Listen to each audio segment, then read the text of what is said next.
Thank you, Richard, very much for your kind introduction, and I'll try to put these microphones in position and use them properly. Can you hear me all? Thank you very much for being here. We really do appreciate this opportunity to speak to you about this issue. And I've got a few prepared remarks, and I hope I don't bore you with them, but there's a lot that I have to say about it, and I'll try to keep it as brief as I can. In pursuit of the truth, strong and powerful language has always been used to create a new reality. I think of one John F. Kennedy in his inaugural address in 1961, and then I think of Neil Armstrong when he first said those words when he made the first steps on the moon. Their words changed the world. They changed a worldview of an entire generation as we began the meager explanation of our tiny solar system. Today, as we gather at this moment, we're here to hear similar words from 7 of the most powerful and courageous people on the planet, to my right. I do not exaggerate. These researchers and activists represent a worldwide network of researchers. They will tell their story of beings from another part of the cosmos and their flying machines. They will also bring news of how the United States government and the Canadian government, as well as other military and intelligence agencies, have hidden the truth about these strange craft and the beings that pilot them. The one thing I can tell you about each one of these individuals to my right is that they are unwilling to allow government lies to stand unopposed. Today, and in the weeks ahead, Canadian journalism has a golden opportunity to take its calling to the next level, to bring an end to the secrecy and begin a new era of openness about these beings. Canada is a worldwide leader in space technology and also globally recognized for the media voice that it possesses globally, around the world. To come forward, we ask them, and end the silence, independent of the behemoth known as the United States of America. Canadian journalists can send a strong message to those powerful, but not so conscientious American government representatives and the media that it controls. The message: the time is up. It is time for a cooperative, open, public discourse on the matter of unidentified aerial phenomenon and the external presence now engaging our planet. At this time, I would like to present to our new Liberal government under the Prime Minister known as Justin Trudeau a challenge. Mr. Prime Minister, he has made it clear on several occasions, you have anyways, that your government stands for transparency and truth. The Prime Minister's actions thus far have been true to this statement. Mr. Prime Minister, we extend to you an open hand to meet with us anytime, at any place, in Ottawa, wherever, to discuss this matter of grave concern to all Canadians and the entire human family. By engaging this issue with us, Mr. Prime Minister, you will send a clear message about your government's commitment to transparency and the truth. May I respectfully and humbly acknowledge that this is not about believing or the so-called scientific proof about what you know today. We have no parts of a flying saucer here to show you. We have no alien bodies to produce. And we will have no samples of the kinds of energy sources and propulsion systems that these craft use. Today's proceedings are all about 7 decades of government mendacity, secrecy, and lies, all of which point to one fact, that the phenomenon known as unidentified aerial phenomenon has been discussed, analyzed, investigated, and sequestered at the highest levels of governance on this planet. Of this, there's absolutely no doubt, and you will hear the testimony to prove this unequivocally. This inquiry is a seminar, an educational opportunity to learn about the facts of this matter. To my knowledge, this has never happened before in Canada. Knowing the facts of this matter and coming to grips with them in your own mind, then you as journalists writing about them will tell the story to the rest of the human family. This is so because it will allow us, for you, to be the ultimate judge about this reality. This is all we ask and nothing more. Finally, permit me to frame this issue politically and culturally. I believe that you and everyone here, as I believe one person here has stated before, is a state of affairs, I guess, by a very good colleague of mine, Stephen Bassett. And he said the most powerful words that I've ever heard before in my life, and I'll paraphrase. He said, constitutionally, governments have always had the right to keep secrets, but they have never been given the right to lie to their people. Ladies and gentlemen, it's a great honor for me to now declare the first Canadian national hearing on UFOs in session. Mr. Moderator.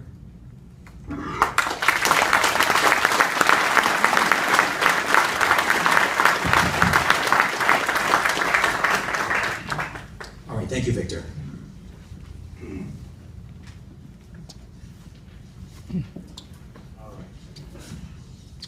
Our first speaker, the Honourable Paul Hellyer, was Canada's youngest member of Parliament when he was first elected in 1949 and the youngest cabinet minister appointed to Louis St. Laurent's government 8 years later. Although the Honourable Mr. Hellyer is best known for the unification of the Canadian Armed Forces and for his 1968 chairmanship of the Task Force on Housing and Urban Development, he has maintained a lifelong interest in macroeconomics. This led him to form Action Canada, a populist movement dedicated to the concepts of full employment, low inflation, with an emphasis on quality of life issues. Through the years as a journalist and political commentator, he has continued to fight for economic reforms and has written several books on the subject. In recent years, he has become interested in the extraterrestrial presence and their superior technology that we have been emulating. In September 2005, he became the first person of cabinet rank in the G8 group of countries to state unequivocally, UFOs are as real as the airplanes flying overhead. The Honourable Mr. Hellyer is the author of The Money Mafia, A World in Crisis, and Light at the End of the Tunnel, A Survival Plan for the Human Species. The Honourable Paul Hellyer.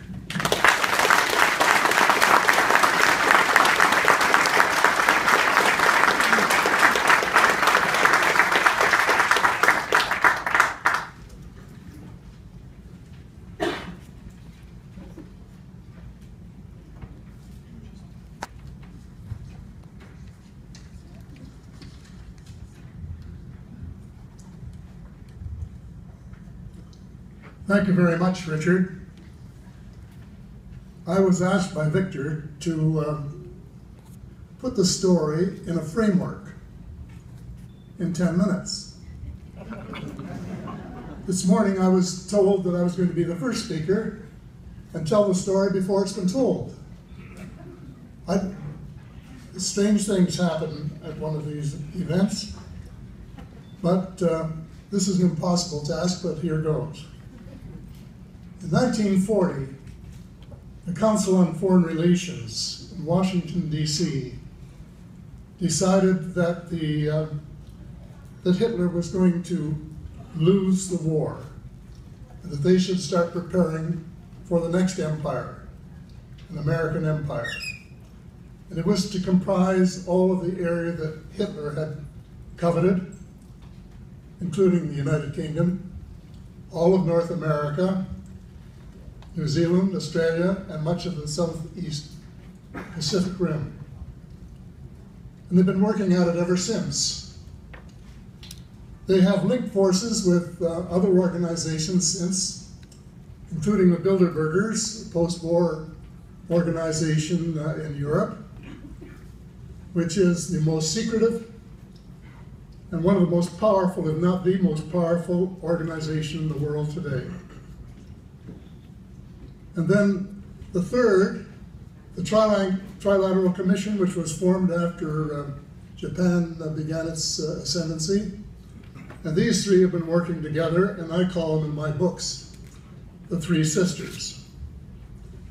They are the sort of the root of what I now call cabal, and other people call it the cabal as well.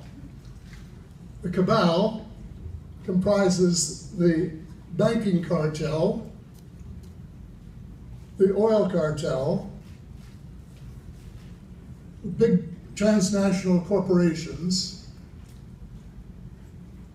The intelligence agencies, many of them, but including the CIA, the FBI, the NSA, and a couple of foreign ones, the MI6 from the UK and the Mossad from Israel, and a huge slice of the American military. And they are the cabal, and they have been running the United States for the last half century, to the point where presidents have been little more than talking heads, and the Congress hasn't had a clue as to what was going on.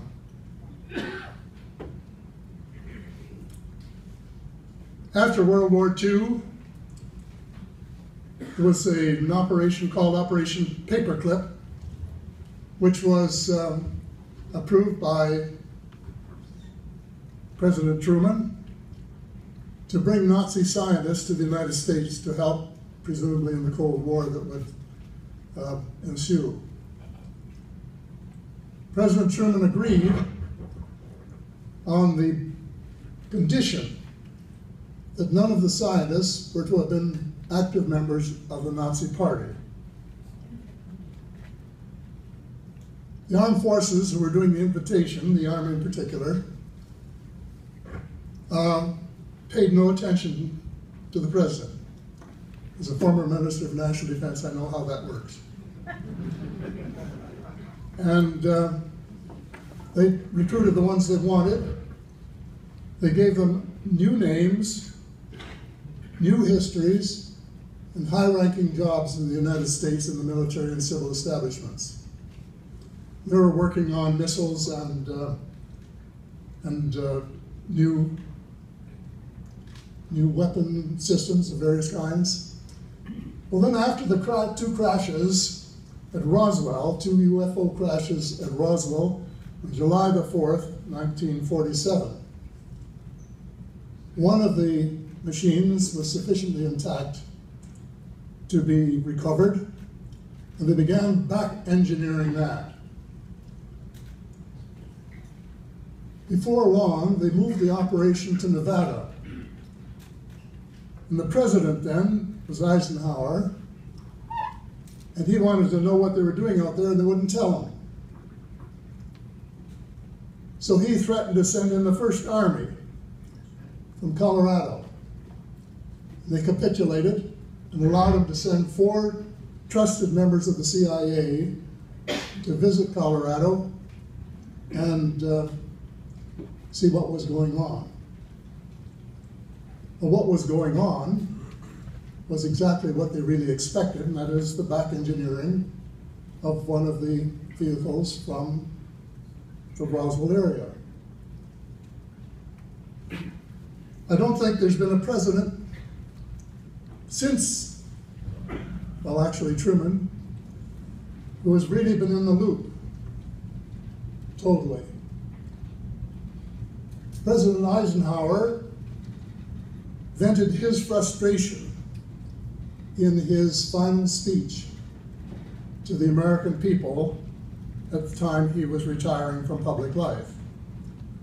He said, "Beware of the military-industrial complex." And the problem is we have paid no attention to him. An eyewitness who had worked in the company of President Eisenhower said what he was really concerned about was that the ET file had fallen into the wrong hands. And that's what he was really concerned about, and I wish he had said it. But that's, I guess, when the cover-up really got underway in earnest.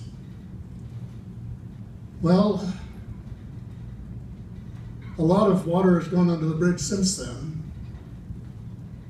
This cabal, their end game, is a world government. They're calling it the New World Order, which is unelected and accountable only to them. That's what they're doing. And they're well on the road to do it. And you know, they were smart They said, we won't do what Hitler did and try to take over all this world, these countries by military means. We will do it by using our brains and using the monetary system to crush the various countries to the point where the people will be glad to accept a military government. And we will use trade agreements, which are not really trade agreements, but which are, in effect, transfers of power from the people, the elected people, to the banking cartel and the transnational corporations. And they put a thing in the trade agreements, which is called the dispute settlement mechanism. And it actually works this way, that if any government, like a provincial government in Canada or a state government in the United States, does something that affects the profits or potential profits of a foreign company, they can sue the government of Canada for lost profits or even lost potential profits, can you believe? They have more rights in Canada than Canadian citizens. And of course, it works the same way with the United States. It's wrong in principle. Two final words. The reason they don't want us to know what they're doing is because of too many of us knew what they were doing, they might not be able to get away with it. And the reason that you don't read about it is that if you get a copy of Daniel Estulin's most recent book, he was the writer of The True Story of the Bilderberger. There are several pages, chapter and verse, that show that every major news outlet in the English-speaking world is controlled by a Bilderberger. Thank you very much.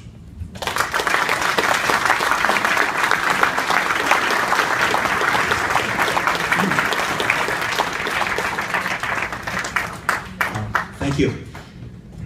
Just a quick note.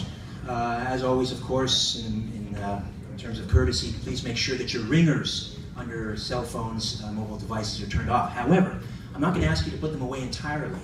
I would encourage you to engage in social media and tweet throughout this presentation, because that's ultimately how we get this message out and how we inform others. So if you'd like to tweet, please make use of the Wi-Fi here at Best Western. If you're registered, you have an authorization code on your key. If you're not registered, there is a Wi-Fi for the lobby, and hopefully it'll work in here. Please use the hashtag AlienCosmicExpo and hashtag ACE2016. I really encourage you to tweet. If there's an interesting point that's being made, an interesting question that's been raised, please engage in social media. All right, our next speaker. Stanton Freeman received a Bachelor of Science and MS degrees in physics from the University of Chicago in 1955 and 1956, where Carl Sagan was a classmate. He worked for 14 years as a nuclear physicist for such companies as General Electric, General Motors, Westinghouse, Aerojet, General Nucleonics, and McDonnell Douglas on such advanced, highly classified, eventually canceled projects as nuclear aircraft, fission and fusion rockets, and nuclear power plants for space.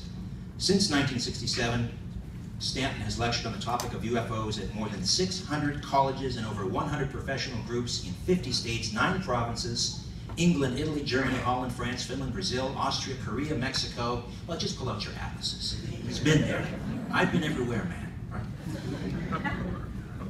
He's been investigating UFO incidents since the mid-1950s. His authored works include Captured, the Betty and Barney Hill UFO Experience, Crash at Corona, the U.S. military retrieval and cover-up of a UFO, Mysteries of, Flying Saucers and Science. A scientist investigates the mysteries of UFOs, interstellar travel, crashes and government cover-ups, Top Secret Magic, and Science Was Wrong.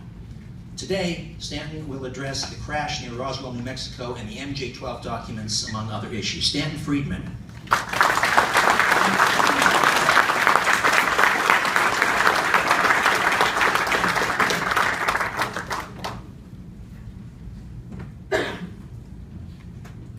more ways than one. You have to watch where you're going around here. I think I'm unique on the stage. I'm the only dual citizen amongst the people here. So I can complain legally about both the American and Canadian governments.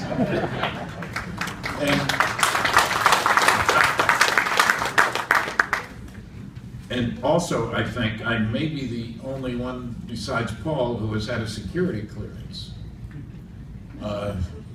I don't know whether that's a distinguishing feature, but I have some understanding of how security works. I was told that my role today would be to talk about the Roswell incident because I'm the original civilian investigator of the Roswell incident. I was not there in 1947, but I started the public investigation.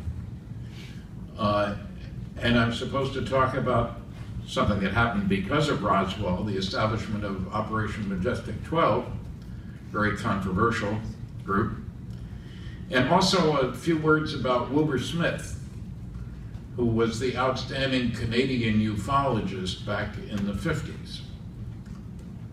He headed a couple of groups, official groups. Now, I have to read you a quote which really energized me. I read a book in 1958, was intrigued. Incidentally, it's 10 provinces that I've spoken in, not 9. I don't know where we lost a province. I had read a book, read a number more books, and was shocked to find something at the University of California, Berkeley library, which hadn't been mentioned in any of the books that I had read. It was the biggest study ever done on flying saucers for the United States government. Project Blue Book, Special Report number 14. And I was shocked because it hadn't been mentioned in the 10 books that I had read, and because it included the press release in which the Secretary of the Air Force, Donald Quarles, flat out lied to the American public. I don't like being lied to, especially by somebody at the level of the Secretary of the Air Force. His name was Donald Quarles. He can't sue me for libel because he did lie and he's dead anyway. So. Here's what he said. On the basis of this study, we believe that no objects such as those properly described as flying saucers have overflown the United States. I feel certain that even the unknown 3% could have been explained as conventional phenomena or illusions if more complete observational data had been available. Well, that's pretty cut and dry. There's nothing to worry about here. But I had a copy of the report. The unknowns weren't 3%. They were 21.5%. Now, where I come from, 21.5 is not round off of 3. Furthermore, they found the better the quality of the report, they covered 3,201 cases. That's a lot. The work was done by Battelle Memorial Institute. 4 scientists did the final evaluations, a major research and development firm. They found the better the quality of the sighting, the more likely to be unexplainable. They had a separate category, insufficient information. If there wasn't enough data available about a sighting, it could not be listed as an unknown. That was the rule of the game. Furthermore, they asked an obvious question. What's the probability that the unknowns are just misknowns? They looked at 6 different observable characteristics: parent, size, color, shape, speed, that sort of thing. It's a chi-square analysis for any mathematicians out there. They found the probability that the unknowns, the only ones we're interested in, and the knowns come from the same population, is less than 1%. They'd never know that from any of the publicity. Now, the Air Force played it cool. They didn't distribute the report, they distributed the press release. The press release didn't mention the title of the report. Surely some newsman if they had known that the title was Project Blue Book Special Report number 14, would have said, hey, wait a minute, what happened to 1 through 13? We've never heard anything about them. So they didn't use the title. They didn't say where the work was done.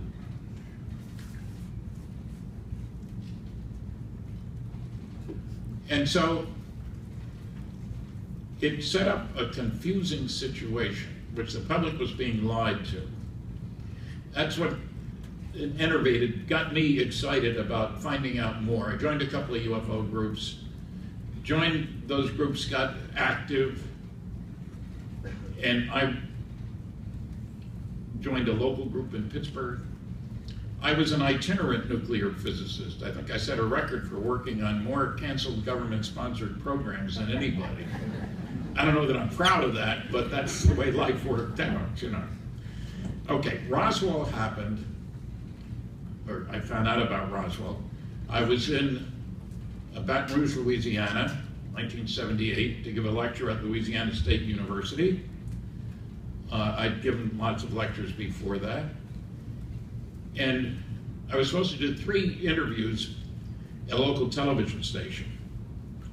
I did the first 2. The third reporter was nowhere to be found. This is to promote the lecture that night. The station manager is giving me coffee. He's looking at his watch. He knew the people who brought me to the station. He knew I had other things to do. And out of the blue, he said, you know, the guy you ought to talk to is Jesse Marcel. Brilliant investigator that I am. I said, who's he? His next sentence changed my life. He handled wreckage of one of those saucers you're interested in when he was in the military. What? Where'd that come from? He wasn't joking. There was nobody else around or anything like that. Yeah, he's a great guy. We're old ham radio buddies. You ought to talk to him. Got busy. The reporter showed up, had a great response that night. Next day from the airport, looked up, called information. This is before the internet. I know some of you have trouble believing there was anything before the internet, but there was. Called information, got a number for Jesse, spoke with him. He told me his story. And some people immediately say, I thought this was all highly classified. Why would he talk to you? Well, he was one of the few who couldn't deny his involvement. His picture was in newspapers around the world. He was the base intelligence officer at the most elite military group in the entire world, the 509th in Roswell. Why do I say that? They're the only ones in the world who had atomic bombs. They dropped the 2 on Hiroshima and Nagasaki, 2 more in Operation Crossroads. Russians didn't drop theirs until the first one until 1949. They all had high-level security clearances. It's funny how the debunkers never mentioned this little trivial fact. The base commander went on to get 4 more promotions and was Vice Chief of Staff of the United States Air Force when he died of a massive heart attack at the Pentagon. Obviously, he didn't get punished for how he handled this whole Roswell business. So I've been very active on the Roswell scene. I will be there next week for their annual festival. And there will be 10,000 people there over the weekend. Last year, to give an indication of the interest in Roswell, 184,000 people visited the museum, which is on the way to nowhere. Roswell's in the middle of nowhere, 200 miles from Albuquerque, Amarillo, El Paso. So the important thing that confirmed some of this stuff, we got a roll of film, 1984, which claimed to be a briefing for President-elect Eisenhower describing how a group called Operation Majestic 12 was established to deal with Roswell, established at the end of '47. And a lot of other documents have shown up. I think there are 4 genuine ones and probably 50 non-genuine ones, phony, I guess I should say. And I've got a whole book, Top Secret Magic. I say there are 4 good ones. I don't care about the bad ones. Operation Majestic 12 was real. And let me quote from a statement by an Air Force general who was asked, what should we do about Project Blue Book in 1969? He wrote a memo which wound up in the closure of Project Blue Book. And he said, reports of UFOs which could affect national security are not part of the Blue Book system. Where did I spoke with him by phone. I think I'm the only guy who has spoken with him. So where does the good stuff go? Majestic 12 or whatever its new name is. That's how you keep secrets. You don't spread the word around. So I'll be talking this afternoon about MJ12, Majestic 12, or whatever its new name is. If anybody knows what it is, tell me. Thank you very much for listening. Let me mention Wilbur Smith, just one sentence. Outstanding Canadian ufologist. He said it's the most classified subject in the United States, even more so than the H-bomb, and that there's a small group working under Dr. Vannevar Bush, an outstanding scientist, to figure out modus operandi. How do the darn things work? I wish I could see their reports. Thank you very much.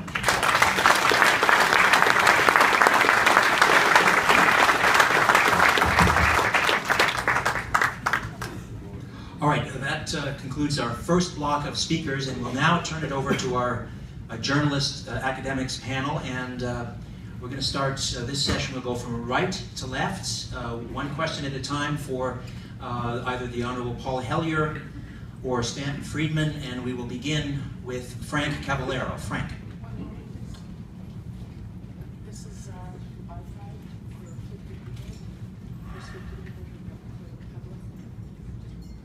All right, thank you very much. For those of you who want to connect to Wi-Fi and are having trouble, if you're not registered here, for the first 50 people, if you want to tweet what's going on, AU, capital A, capital U, not sure if this is case sensitive, the number 14, 14J, AU 14J.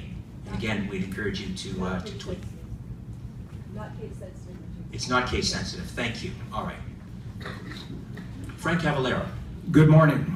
Mr. Hellyer, you mentioned back the 2 UFO crashes, one was recovered. Where is it now? I would presume in the museum in Area 51. They have one of the best aeronautical museums in the world in that site, and as a matter of fact, it might interest some people here that the missing copy of the Avero that no one's been able to find is in that museum. So if you can get some very high-ranking person in the United States to take you there and show you, you'll see the missing copy with just the logo painted out, but apart from that, all painted white, and that's where it's hiding at the moment. Thank you. All right, next up, Justin Trache.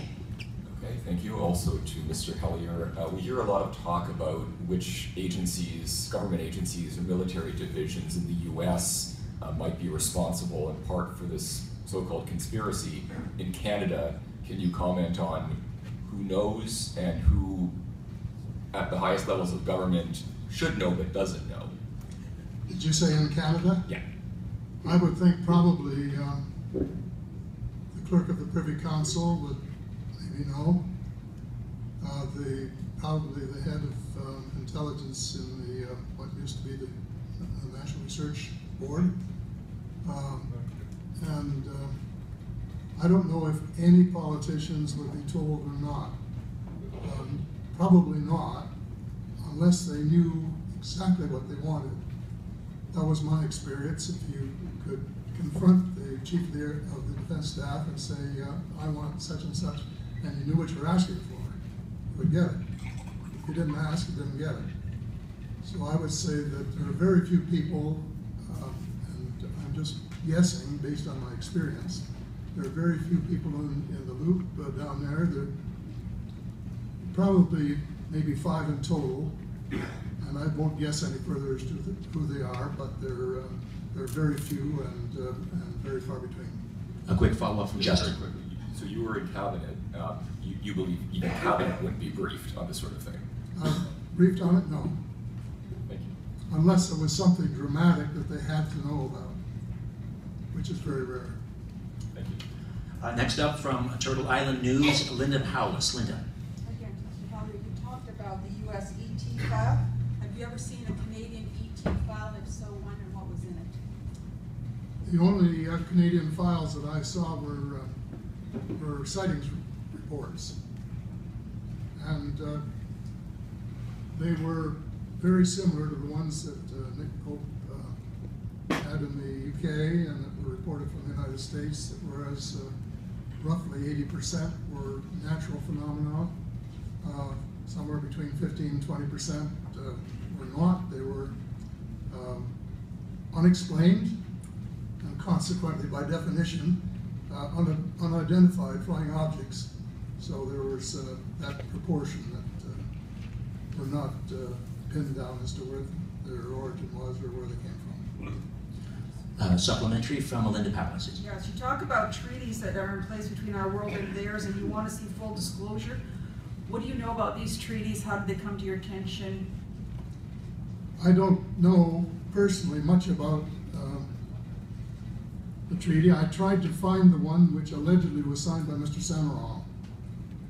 There was a ufologist in Western Canada who said that there was a treaty between the United States and Canada, I think it was in 1954, to keep these matters under wrap. I spent several days at the archives trying to find it, but I think they had it pretty well hidden, and if it exists. But I do know whether it exists or not, that the real effect is that they're not going to tell the truth. And I think Victor Vigiani is probably the person here best qualified to speak on an actual case that he tried to get information on, some high-flying aircrafts, and Elmer McKay was minister at the time, and he said there were high-flying birds. Well, you know, it's interesting that birds can fly at 35,000 feet or 40,000 feet at 800 miles an hour or 1,000 miles an hour. So they're rare birds. Sometimes Canadian birds. You can make up your mind somewhere. I can add to that, Linda. I have here in front of me 11 documents. I call them the Run-It files, and they are directly from NORAD, indicating that over the last 5 years, an average of 1,800 tracks of interest with 75 intercepts.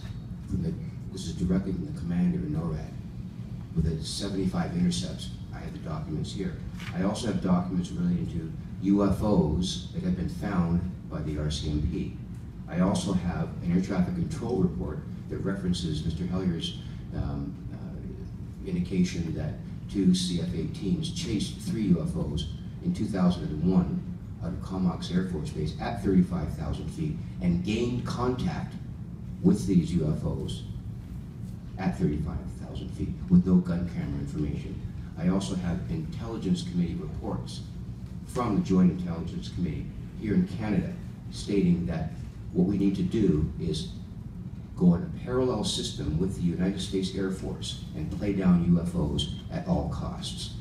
And I have those 11 documents here. And I might add that in reference to the NORAD document, I have been threatened with indictment if I release this file.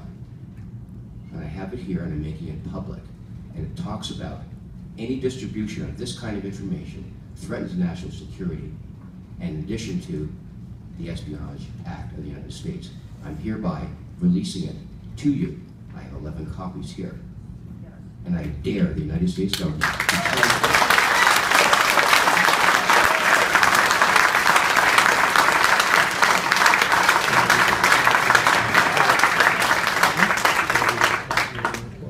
Thank you, Victor. I'm just trying to imagine you in an orange jumpsuit. All right. I also want to point out that for members of the media who are out there in the audience who have not made themselves known, we do have copies of all of these presentations up the table here, in addition to Victor's documentation. So we have a limited number, but I think there should be enough for any members of the media that are out there. Please help yourselves. All right, next up is our PhD candidate from Trent University, Laura Thursby. This question is for Mr. Freeman. Sorry. So there are those who have made the claim that the Majestic 12 documents in their entirety were forgeries. The claim is that those documents were not originals, but purported photographs of documents, and that it is impossible to authenticate these documents or manuscripts without access to the original. that there's no date or source to determine if it was tampered or faked, and some have claimed that there are inconsistencies between the Majestic documents and documents of the same vintage. You have said that you have seen at least 4 good ones, and I'm just wondering, how do you assess these documents? What qualifies them as good? And how are you able to attest to their authenticity? Well, I certainly agree that most of the documents are phony. If good stuff gets out, you spread garbage and hope that it rubs off on the good stuff. Let me give you an example. One of the important documents is a memo from Robert Cutler to General Twining mentioning National Security Council MJ-12 Special Studies Project. And we found it at the National Archives and in Washington. That doesn't make it genuine.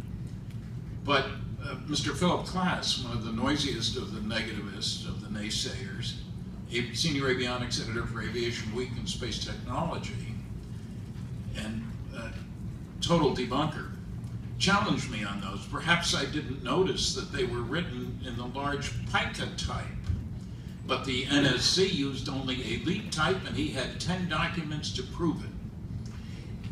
He challenged me to find any genuine memos done in the same size and style type, and he would give me $100 each. There were several qualifications they'd have to meet, up to a maximum of 10. Well, to make a long story short, I spent a lot of time at the Eisenhower Library. As it turns out, he has never been there. They have 250,000 pages of NSC materials. He had 10. I was going there. I copied 14, meeting all his qualifications, sent him copies and an invoice for $1,000, 10 times 100, and he paid me. He told lots of people about challenging me, nobody about paying me. And in his papers at the American Philosophical Society Library, there is no Stanton Freeman file, even though we corresponded for 20 years. It is typical of Mr. Klass to make unsubstantiated claims, and this was a perfect example of that. A couple of the other documents, I found all kinds of little details that indicate their genuineness. That's why I wrote the whole book, to deal with this. Like I say, there are plenty of phony documents. If you want to study phony documents, they're all over the place. But, and I found, there was one document, just to give you another example, that mentioned General Wiedemeyer in conjunction with MJ-12. That seems strange. He was a China expert. What's that got to do with UFOs and stuff like that? So I contacted the archivist at the Marshall Archives. Wiedemeyer worked closely with General Marshall. Can you see any reason why Wiedemeyer would have been involved with this stuff? He said, no, I can't. Why don't you read his book? I didn't know he'd written a book. Okay. Called the University of New Brunswick Library, which is 2 miles from my house. They had the book. I trotted on over, borrowed it. I have borrowing privileges.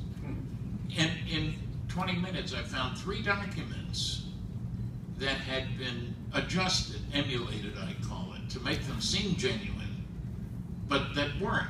Important changes like dates and stuff like that. So I know how that hoaxer was doing his thing. I went back to that same section of the library, found another book with another couple of documents. So it's easy to find reasons for saying these books, the documents, some of them are fraudulent. But there are a lot of other little details, which I discuss in my book, which show that there are genuine documents. Trivia, you might say, but very important trivia. And as a matter of fact, I went to experts. There was a man named George Elsey who worked for President Roosevelt, and then when Truman took over, worked for him for the rest of his term in office. I located him, talked to him, sent him the questionable documents, asked him a bunch of questions. He answered a lot of questions, and he could see nothing wrong with the good ones. And informed me that this guy sat next to this guy, and probably, yes, the memo was written by this guy after I explained why I said so. I was very pleased with his response. As far as I know, I'm the only one who talked to him. All right, if I could, I'd like to move to our next panelist. Tara McIsaac from Epoch Times. Hi, my question's for Stanton as well. I'll follow up on the previous question since we're on the topic. I was wondering, first of all, are there any first-hand sources on the Majestic 12 outside of these documents? But also I'd like to highlight a couple of criticisms brought against them. I know that there are many details in this debate, but one of them was that William Moore, who found the twinning document at the National Archives, supposedly told his friend and ufologist Brad Sparks that he had considered fraudulently producing such a document to encourage other, military personnel to come forward. So if you could address that. Well, I worked closely with Bill Moore for a couple of years. We helped, the two of us found 60 people connected with Roswell by dint of a lot of hard labor. First-hand information. Well, the interesting thing is we didn't get the documents until a few months after the last surviving member of MJ-12 had died. How convenient. One of the special findings, for example, the immediate objection to the documents was that the person listed, one of them, was Dr. Donald Menzel. He was a Harvard University astronomer, total debunker, no reason to have a security clearance if you're teaching astronomy at Harvard, right? Well, I managed, again, it's a long story, but it's in the book, to find out that there were hearings in which people were trying to take away Dr. Menzel's security clearance. I got access to his papers at Harvard, took written permission from 3 different people, and found, to my total shock, because I didn't like Dr. Menzel, I'd had an encounter with him when I spoke at Harvard. It turns out he had a longer continuous association with the National Security Agency. NSA, no such agency, never says anything. Mr. Snowden's firm, if you will, of anybody in the country. And he said that in a letter to John F. Kennedy. They knew each other on a first-name basis. And he told Kennedy that there's one area where we may be able to be of help to him. He had a longer continuous association with the NSA, 30 years, and its Navy predecessor of anybody. When we are properly cleared to each other, I can tell you more. That's what he said to the president. So I have tried to dot the I's, cross the T's, check out all, and I'll bet they're all in the book, any one that anybody has raised. Yes, there are phony documents. That's the way life goes, but these are not the 4 ones. All right, thank you. That concludes our first block of speakers in our first Q&A session. We're going to move on now to our third speaker, Travis Walton. On November the 5th, 1975, a group of loggers in the mountains of northeastern Arizona observed a strange, unusually bright light in the sky. One of those men, Travis Walton, recklessly left the safety of his truck to take a closer look. What happened next sent his companions fleeing in fear. When Travis failed to reappear, the men were suspected of murder. For 5 days, authorities mounted a massive manhunt in search of Walton or his body. Walton eventually reappeared, disoriented and initially unable to tell the details of his terrifying encounter. His book, Fire in the Sky, provides an account of his experience, and of course a major motion picture was also made with the same name. More recently, Travis's story has been turned into a feature-length documentary film, The True Story of Travis Walton, directed by Jennifer Stein, and screened here last night. Travis is with us to detail his experiences and direct encounters with extraterrestrial beings. Travis Walton.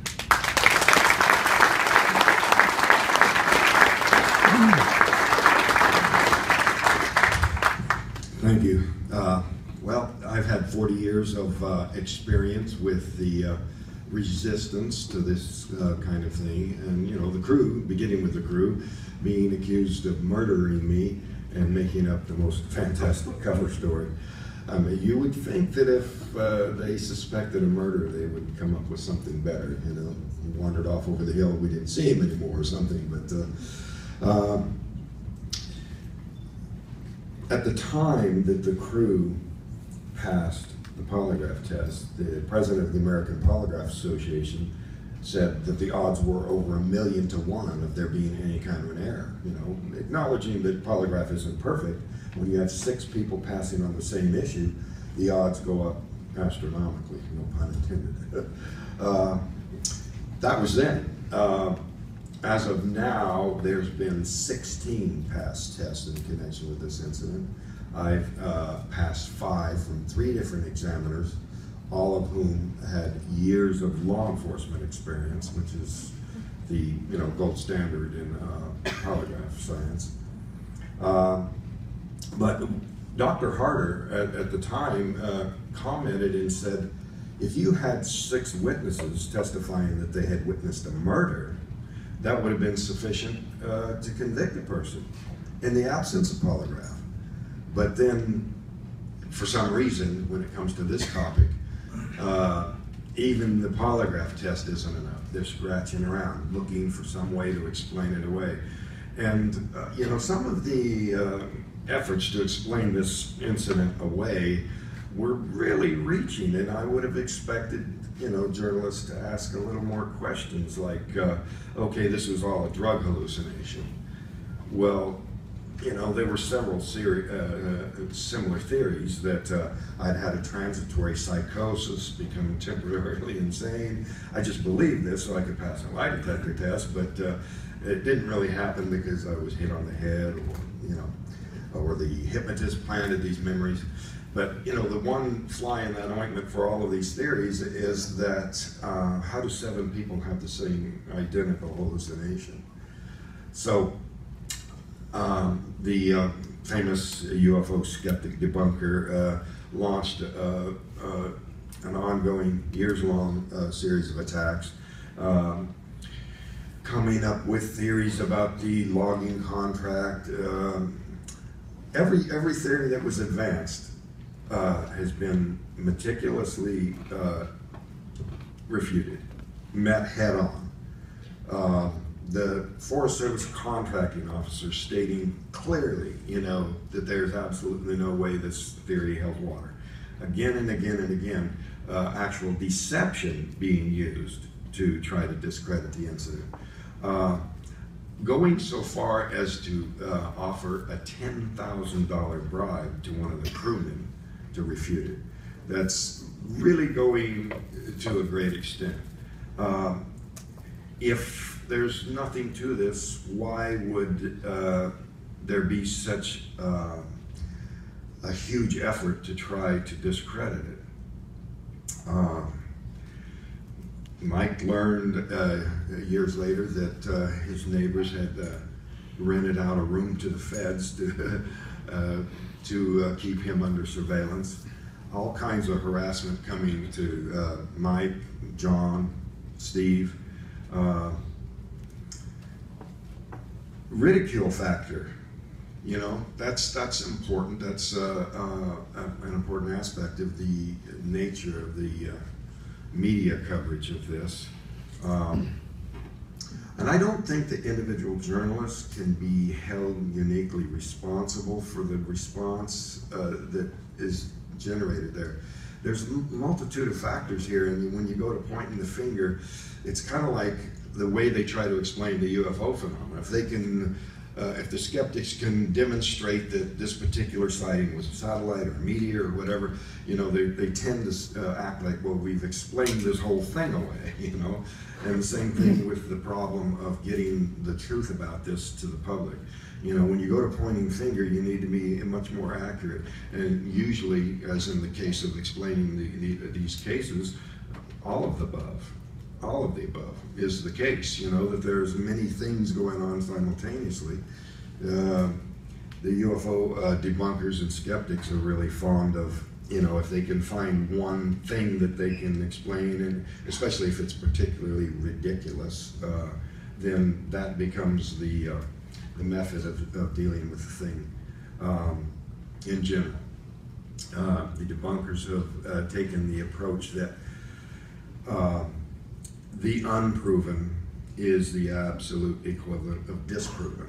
And it's quite illogical and very unscientific, and it's kind of funny because they are pretending that that's their gold standard when actually what's being employed there are some pretty standard propaganda techniques as far as influencing public perceptions of this. There is a core reality here. What happened with me gives me a unique insight about this. I freely acknowledge that there are many reports that are not of this nature. There are things that are misidentified in the sky, meteors, weather balloons, whatnot. But prospectors recognize that they're going to find a lot more fool's gold before they find any gold. And finding that fool's gold doesn't prove to them that gold doesn't exist. And, the inquiring public and journalists in general need to accept the fact that, you're going to have to do some sifting. You're going to have to separate the wheat from the chaff, because there's a lot of, a high signal-to-noise ratio. And that requires doing your homework. You've got to dig a little deeper to get the facts. In the opening introduction to my book, I quote Emerson: "Condemnation without investigation is the height of ignorance." And so much of this dismissal comes from people not examining the facts. That's, people say, "What do you want most of all?" I say, first, take a look at the facts.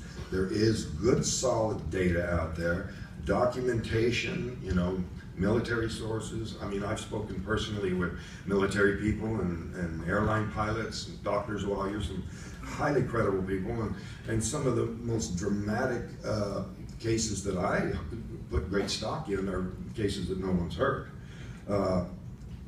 Some of the better known ones are I would think, explainable, and some of the better cases are completely unknown.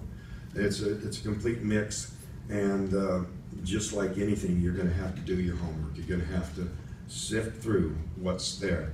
And in my case in particular, it stood the test of time, 40 years, an onslaught of attacks in a variety of different ways. In my book, I detail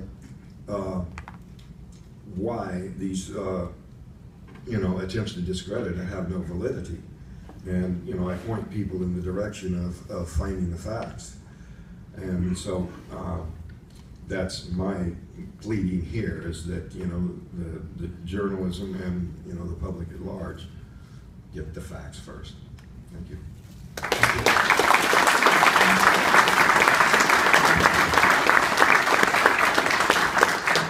Thank you, Travis. Next up, Richard Dolan, born in Brooklyn, New York, 1962, holds a master's in history from the University of Rochester and a BA in history from Alfred University. He earned a certificate in political theory from Oxford University and was a Rhodes Scholar finalist. Prior to his interest in anomalous phenomena, Dolan studied U.S. Cold War strategy, Soviet history, and international diplomacy. In 2000, Richard published a 500-page study, UFOs and the National Security State. This is the first volume of a two-part historical narrative of the national security dimensions of the UFO phenomenon from 1941 to the present. Included are the records of more than 50 military bases relating to innumerable violations of sensitive airspace by unknown objects, demonstrating that the U.S. military has taken the topic of UFOs seriously indeed. Apollo 14 astronaut Dr. Edgar Mitchell has called Dolan's book monumental, while Dr. Hal Puthoff, director of the Institute for Advanced Studies at Austin, Texas, has declared it to be a must-read for serious students in the field. Richard published numerous articles on anomalous phenomena, science, and the intelligence community for UFO magazine. Of course, we now have the second volume of UFOs and the National Security State. His other works include AD, After Disclosure, and UFOs for the 21st Century Mind. Richard Dolan.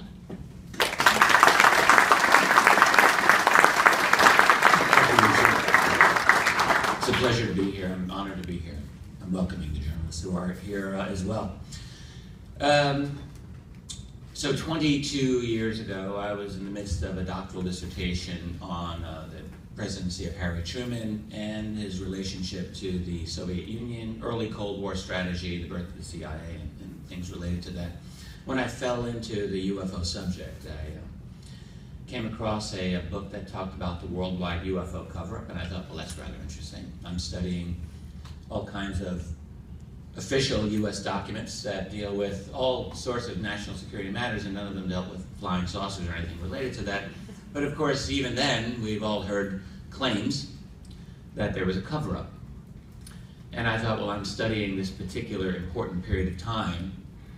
I'd like to know. I don't want to have this big question mark hanging over my head relating to this subject. So I thought, well, I'll take a few months out of my life to study this and resolve for myself what I thought about it.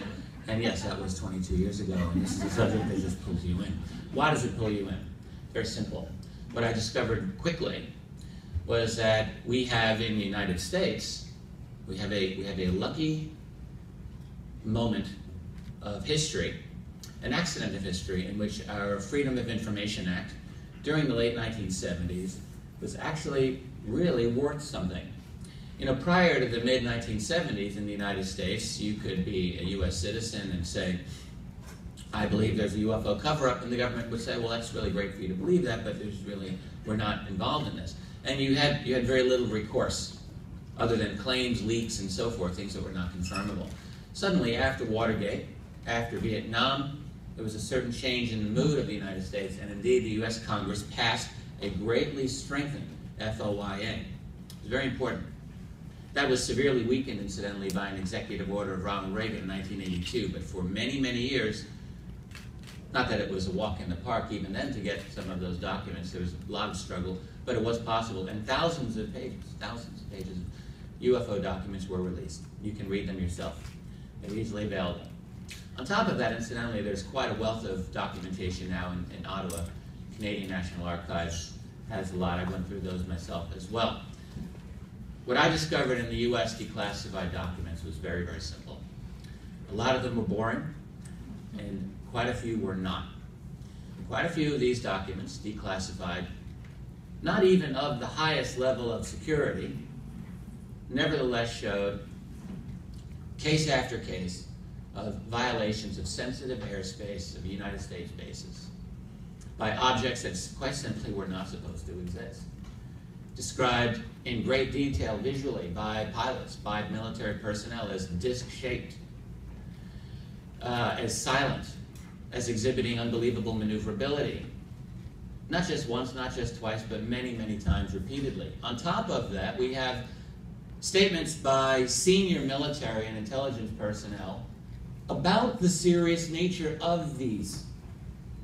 We have one from General Nathan Twining. Stanton Freeman mentioned Twining's name earlier. Back in September 1947, Twining was head of Air Material Command at Wright Airfield. He was a three-star general at the time. He later became Chief of Staff of the United States Air Force.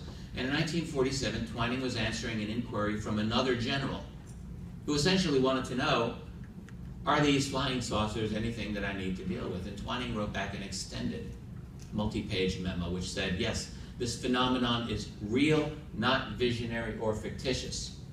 And he then went on to describe in remarkable detail the characteristics of these objects as were given to them by military personnel, including domed on top, flat on bottom. I would like to know what would fit that description today, much less in 1947, including evasive maneuvers when sighted, silent or generally silent, and on and on and on.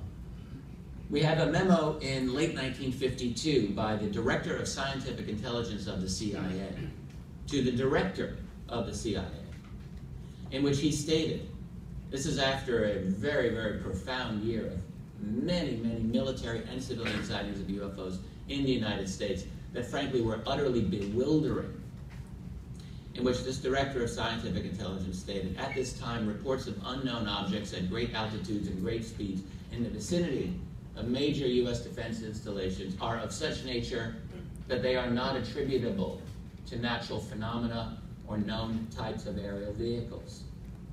How much more explicit in a bureaucratic memo do you want to get, other than saying, boss, I think maybe we're being invaded. I don't know what else you could say. Now, we have quite a few of these types of documents, quite a few. I prepared a small cache of them for the journalists who are here if they would like to look at them with brief explanations. It's important because what we have, all we have, is our history. And if we throw that history away, we have nothing. We have nothing. So we need to maintain an understanding of the historical record of the significance of this phenomenon. Why do we need to do that? Because we don't just want to jump into the UFO phenomenon in 2016 as if it hasn't existed for the past human lifetime. And in fact, if you go back through the cases, there is an extremely strong case to be made that this is indeed, goes way back before the 1940s. Indeed, when I was in the Canadian Archives, I found an unbelievably powerful case from the Northwest Territories in 1936. I wrote about it in my last book. You can look at it. It's fascinating. There are some very, very good cases going back much further than that. But it does appear, absolutely does, that with the Second World War and the advent of the nuclear age, something changed. Something important changed, and that this phenomenon became much more visible. Part of it, I believe, is that we ourselves developed a much greater ability to detect things. Electronically, we were in the air at this point, not unlike in ancient times. We had a better ability to detect them. But I think that there was something else that was triggered. I think it was probably by our own development. But that's all speculative. What we know in terms of the historical record is that while the United States government, and I'm focusing on the US government at this moment, denied again and again that there was nothing to this UFO phenomenon, while they stated that it's all mistaken identity, hoaxes, and the like, we know. This is not a matter of speculation or hinting or suggestion. This is a matter of fact. We know that at deeply classified levels, they were taking this problem very seriously, and I simply would like to know why this discrepancy. Whether it means it's extraterrestrials, whether it means it's something else. If we believe, as I do, in this idea of representative government, if we believe in an idea of democratic principles of governance, then we need to understand why this discrepancy, why these lies have been allowed to flourish. Lies that have now taken on a momentum of 70 years and have developed, as I believe, as I've argued, their own infrastructure in what we would call the deeply clandestine black budget world, where this secret has taken on a life of its own, developed its own profit, its own raison d'etre. And we are now at a point where this secret has created tremendous distortions in the nature of our own civilization. Undoing this secret is arguably the single greatest correction that we can make in the furtherance of where we are going as a species and as a civilization. This is a serious problem, in other words. It's very difficult, I think, to move on to the next phase of whatever it is we're supposed to be when we're built on a foundation of lies. It's not healthy. Whatever the truth on this subject is, whether it's extraterrestrials that are here to enslave us or help us or whatever the case may be, or whether the truth is something different from extraterrestrials, who knows? There's something going on that is not being explained. This something is important. We know it's important, based, if for no other reason, on the reactions that we know were garnered within the national security community of the United States and indeed around the world. Thank you very much.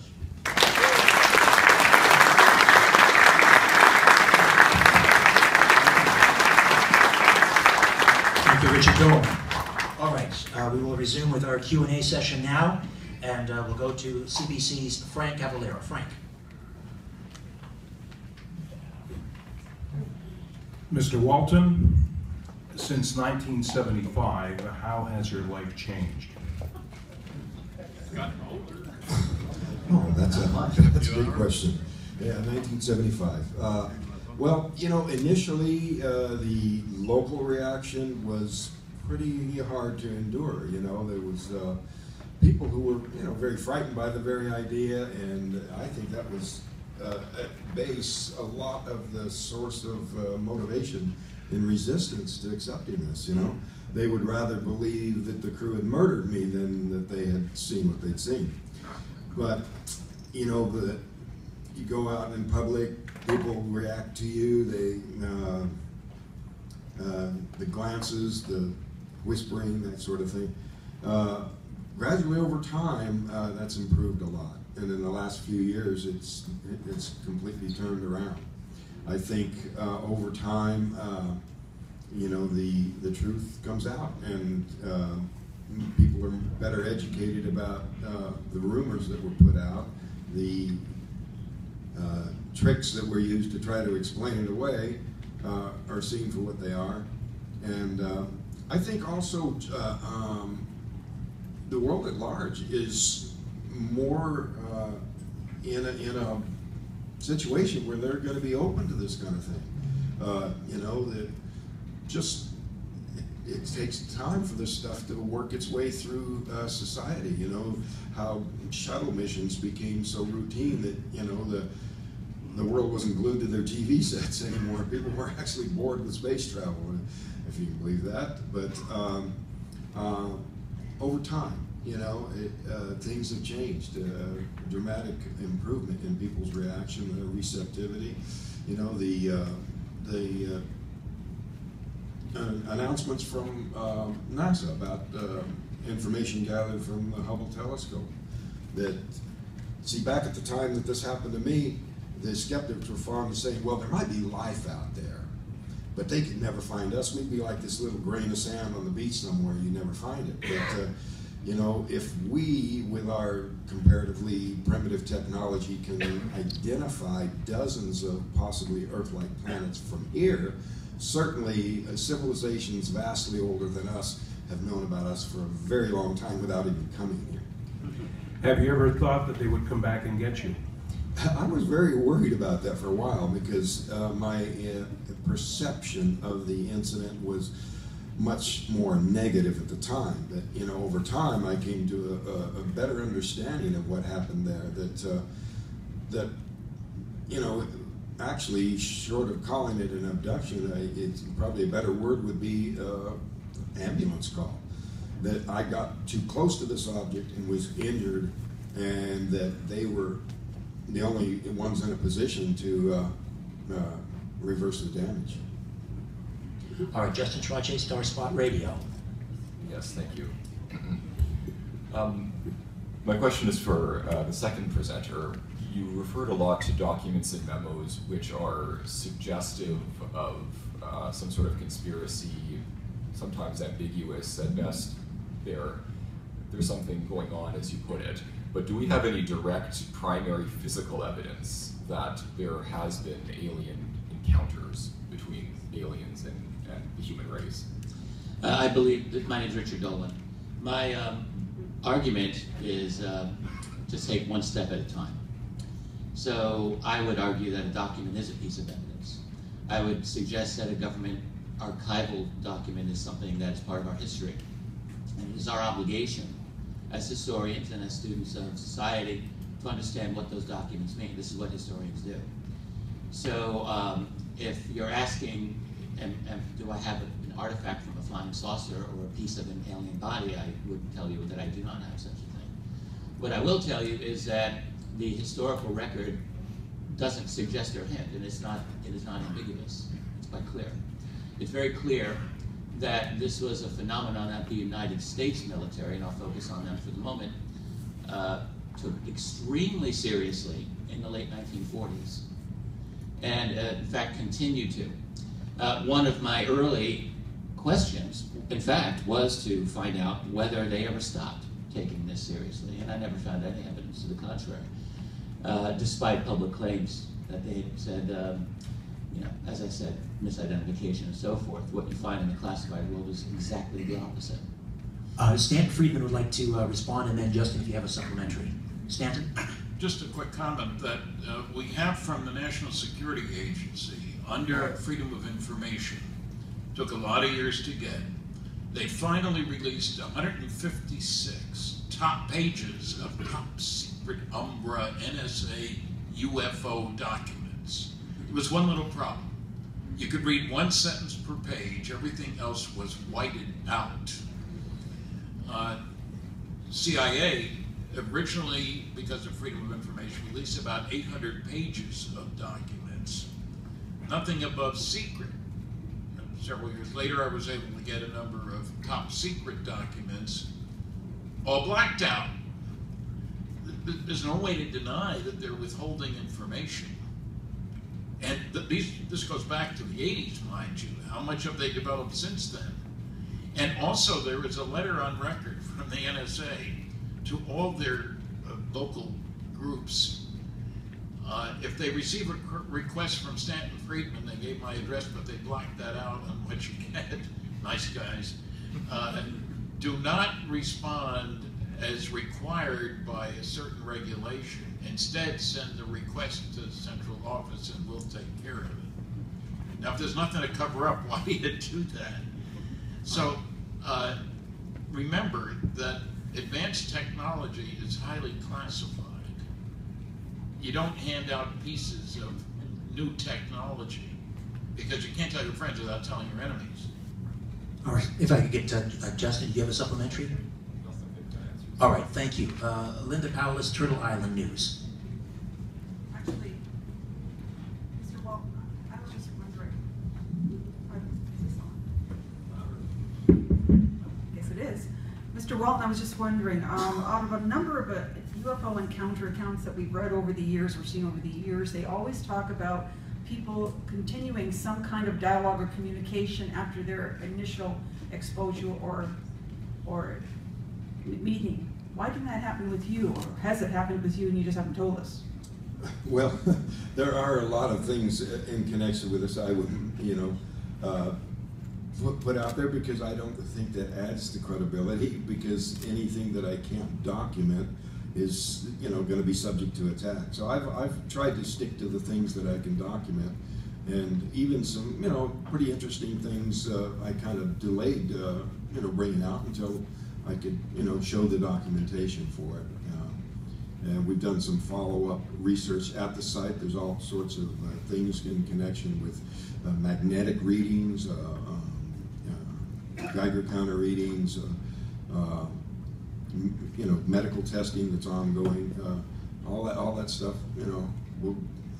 I'll bring out in time when I can, provide solid documentation. So is that a yes or no? Did you or have you not had an encounter since the original one? Actually, I did. I can talk about it because I can document it. And this was here a few years ago.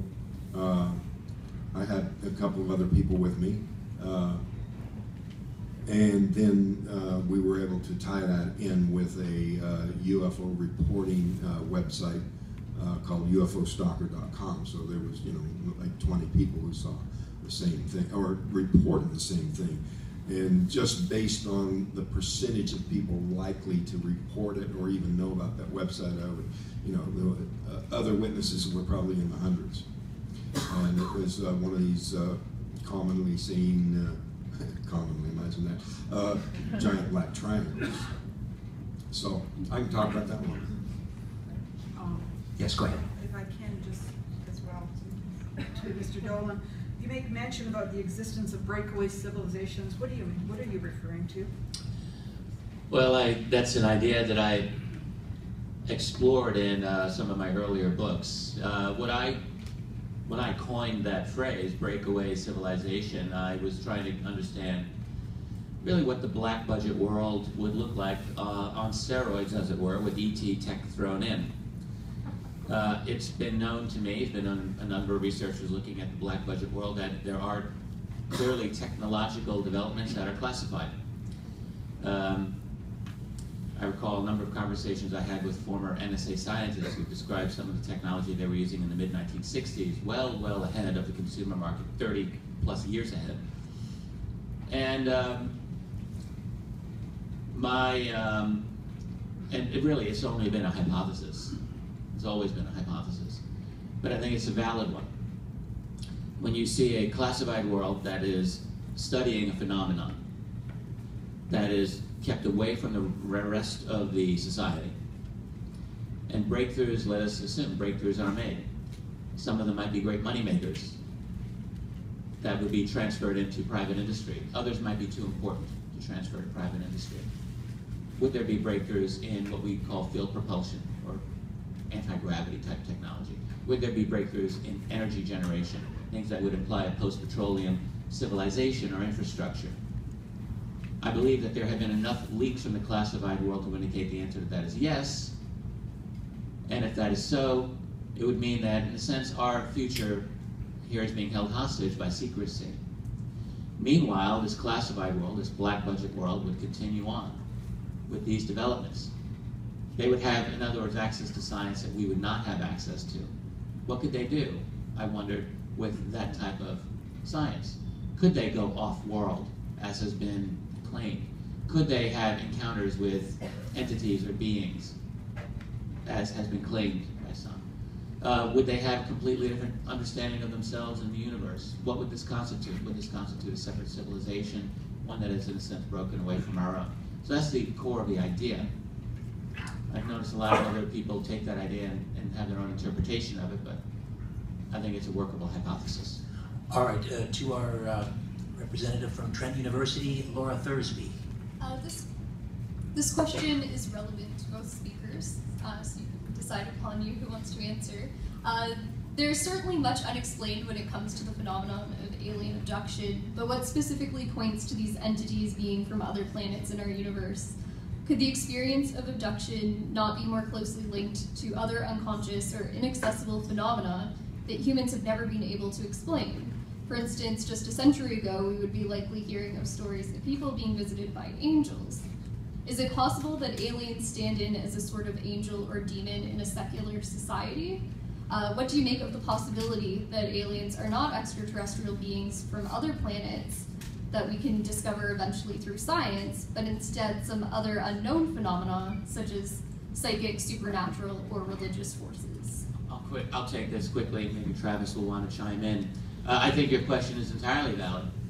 And it could be, despite what some of us think, that this is an extraterrestrial-based phenomenon, we may find down the road that this is something far stranger than that. In fact, there have been many, many brilliant analysts who've thought exactly that.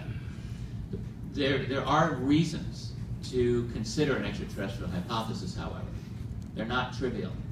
So among them is simply the head-scratching concern of where do these craft appear to come from. Not all of this is etheric. Not all of it is a case of sleep paralysis or some psychological state. There are cases of military radars tracking solid objects that are being seen at the same time visually that leave physical traces. So the question is begged, who is behind this technology? We don't really have a good explanation in our civilization to explain that. And what we do know is that in the classified world from the 1940s, right on through, there have always been significant contingents within military intelligence who have concluded that the most likely explanation is what they used to call interplanetary visitors. Now, again, it may not be. We have our own ability, limited ability to perceive space and time. Basically, our minds are set up in a certain way. If there are entities that have an ability to surpass that, we would have a really difficult time dealing with that reality and really understanding it. So it's very possible that we're dealing with elements of a mystery that may forever be beyond our complete comprehension. But there are things that we can learn about it. Yeah, and this brings us back to what I said about all of the above. You know, people are asking, what is the explanation? You're sort of predicating the response by, stating it in the singular to begin with, because there are a number of legitimate explanations for a lot of these reports. You know, there is a psychosocial phenomenon going on. It's undeniable. There are even secret military craft that can be misidentified as being extraterrestrial. In my own particular case, I've allowed the possibility that it could be some other sort of thing because, technology, millions of years in advance of ours, could be something that we don't even have a concept for yet. But even the objection that the time and distance involved in interstellar travel would best be overcome by some sort of interdimensional thing, which, you know, you go into that sort of theoretical physics, you can start talking about time travel too, you know, it's just from us from the past or the future, or, you know, it gets real complicated. But, you know, back to all of the above as far as candidates for explanations for this. Laura, do you have a supplementary? This might, you don't have to answer this, but I was wondering, well, Mr. Walton, do you have any religious persuasions, and has this experience conjured a crisis or a rejuvenation of those of your faith? Most people would just duck that as being too personal, but, you know. Yes, you can. You're more than welcome to. You know, a lot, you know, this happened in a religious community. It's predominantly Mormon, and a lot of the objections have been religious based. But I've also been contacted by people from virtually every religion who have said, come down on both sides. This can't be, this contradicts my religion, or this fits right in with the doctrine. And, you know, I commented that we've got 7 billion people on Earth, and there's probably 7 billion different religions. And people tend to interpret it in a very individualistic, personal sort of way. I've considered myself not so much religious as spiritual, and in some ways it intensified that for me. And I see nothing about the existence of life on other worlds to in any way contradict any religion that I'm aware of. So I've made the comment that people who think so, you know, are selling God short. You know, they say, well, you know, the Bible doesn't mention aliens, so that can't be, they've got to be demons. But the Bible doesn't mention Antarctica or Native Americans, but I know for a fact it is, yes. Tara McIsaac from the Epoch Times. Tara. Thank you. My question is for both Richard Dolan and Travis Walton. Part of it is wondering how you see the motivation. Let's say the governments are keeping all of this under wraps.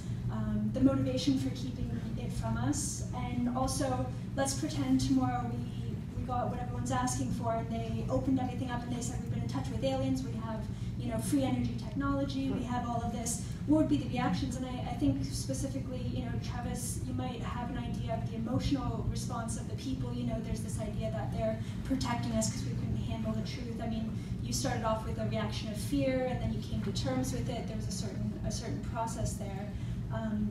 You know, imagine that on a mass scale. And then Richard Dolan, you might have a bit more perspective on the political ramifications. I mean, people all throughout, you know, every administration being held accountable for possibly people being abducted, you know, a lot of things like that. So, sorry, it's a broad question, but.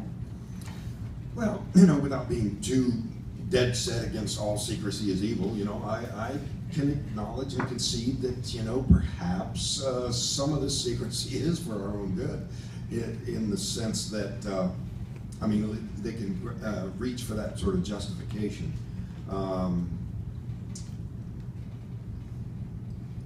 And not just on the part of the government, on the part of the aliens themselves. That their reason for not landing and making open contact might also have to do with an awareness of what the consequences would be worldwide.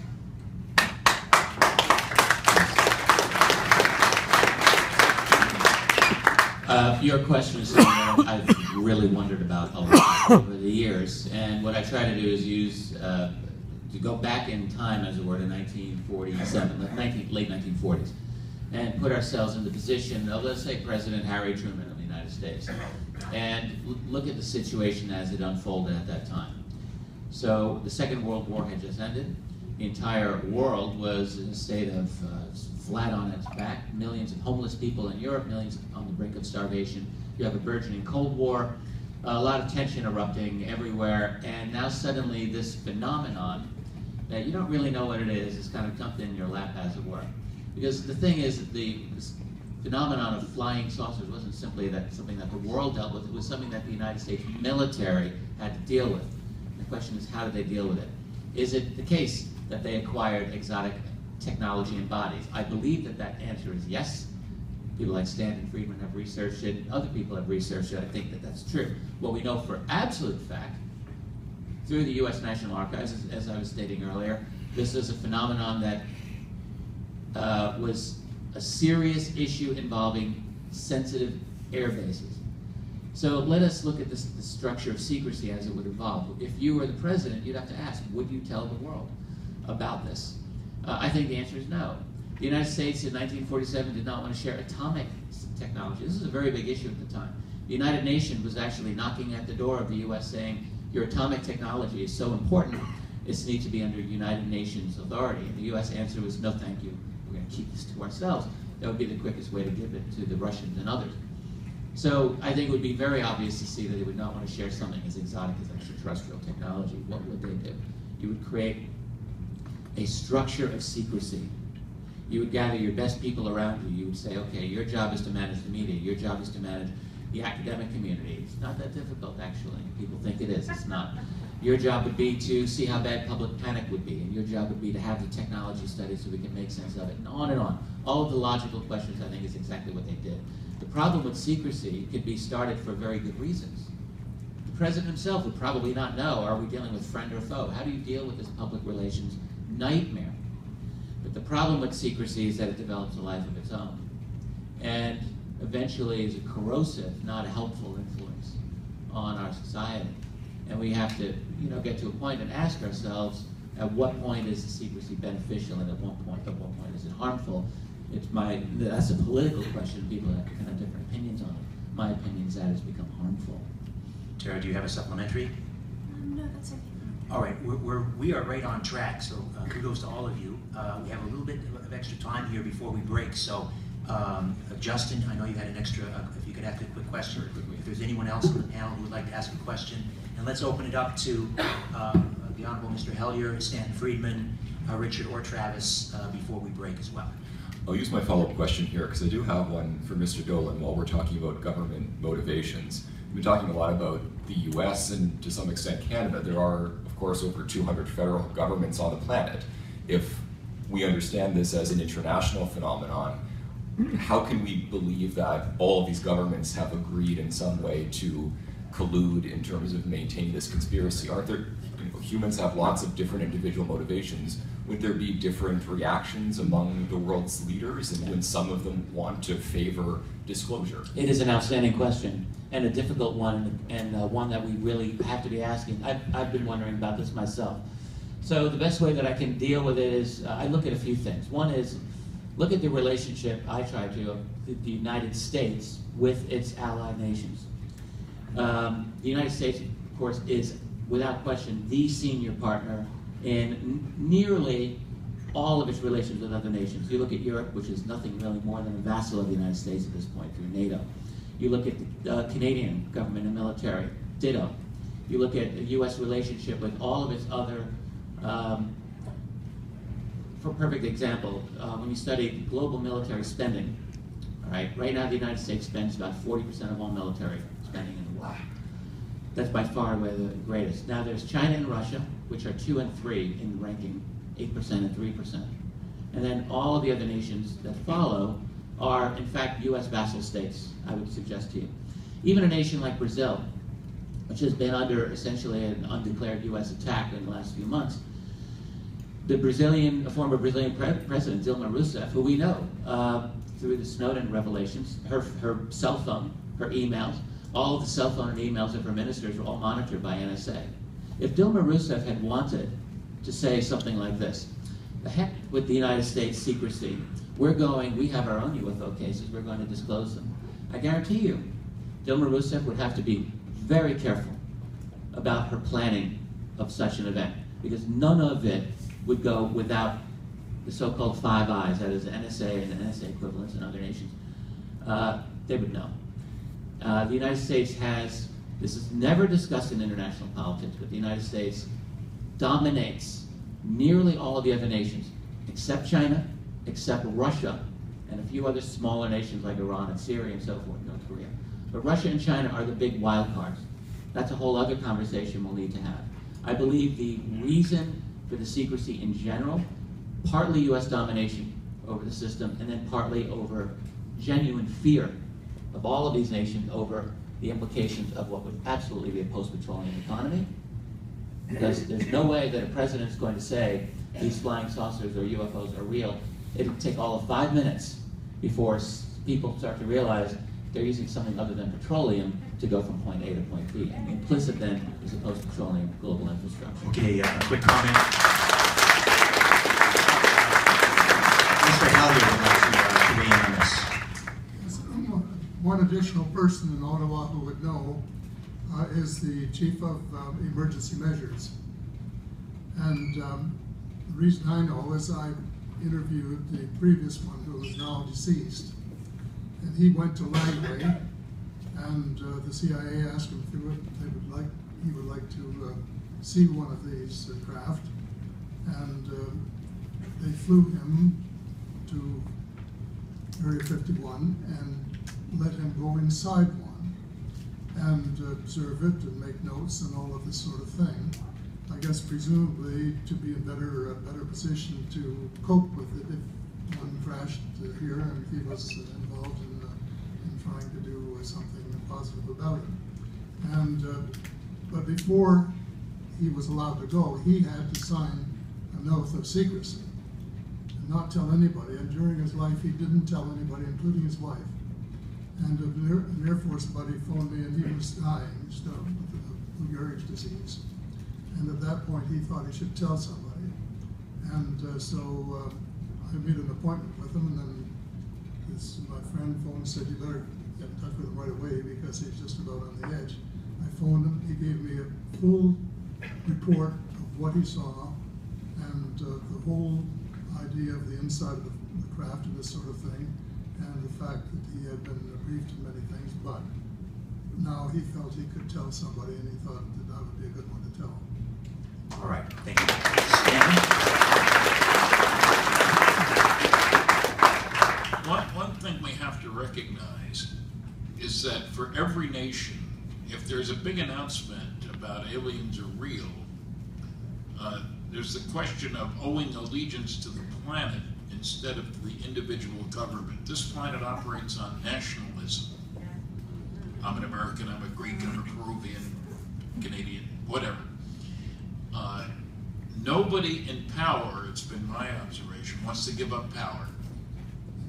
And I think that would help keep every country from putting the truth as they learn it, maybe a crash saucer or whatever, out on the table.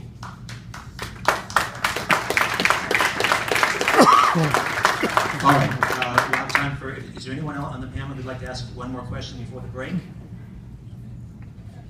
Okay, Laura Thursby, Trent University. I just have a question about today in this project for disclosure. I'm just wondering why we would ask a government that has allegedly lied for us for decades to come clean, and why would we believe what is said now? What would be their motivation for telling the truth? What is in it for them to disclose this information? I would love to treat that. And the answer is there is absolutely no motivation. They have zero motivation for disclosing this for exactly that reason. This is too much of a mess. The problem, though, from their point of view, and when we say government, we have to understand this is a very loose term. All right, so we're really not talking, I think, about elected officials. There is, now one hears, if you study politics, talk about what's called the deep state. It's a valid term, but there's the black state, and there's much, much more. We have a situation where, if you're in the government, where you have to ask, where is the secret being kept? Right? This is not the easiest thing to detect because a lot of the secret, I believe, has become privatized beyond government. If one looks at U.S. or indeed Canadian policy, it's not that hard to see financial interest behind that. And so I think the same type of situation applies with the UFO. But in terms of disclosure, to ask the government, please disclose your information about flying saucers to us, I do think this is not really the proper way to look at it. On the other hand, there's a reason to do that. You know, again, for me, and others can have their opinion, but it's a representative government issue. If the government represents me as a citizen that is their obligation then not to lie to me, it is their obligation to represent me as they're supposed to. So on that basis, I would say they have to, but it'll never happen until they are either forced to the wall by some event that is unforeseen, or if they believe this is such an inevitability that they will get out ahead of it, control the spin to the extent possible, and then manage the release.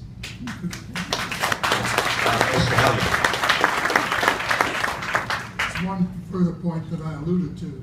We have to distinguish between the government of the United States and the shadow government of the United States, which is the cabal, which is really in charge. Because there's a big difference, and it is the shadow government, the alternate government, that is in charge of the secrecy and imposing penalties on people who break it.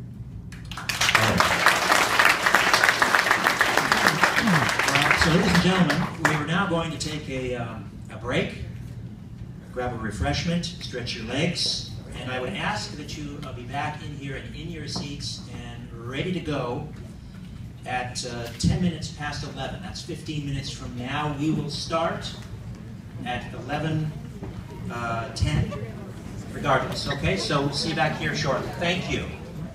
What we're going to do is present our next three speakers back to back to back, and then we'll return to our esteemed journalist panel. And I really want to commend our journalists and academics panel asking absolutely outstanding questions.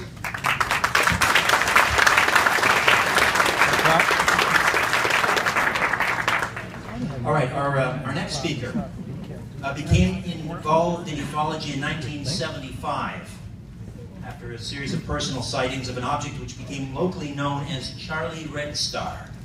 The sightings occurred in Carmen, Manitoba. In the past few years, Grant Cameron has turned his attention to the involvement and actions of the presidents of the United States in the UFO arena. He's made 20-plus trips to the National Archives and most of the various presidential archives looking for presidential UFO material.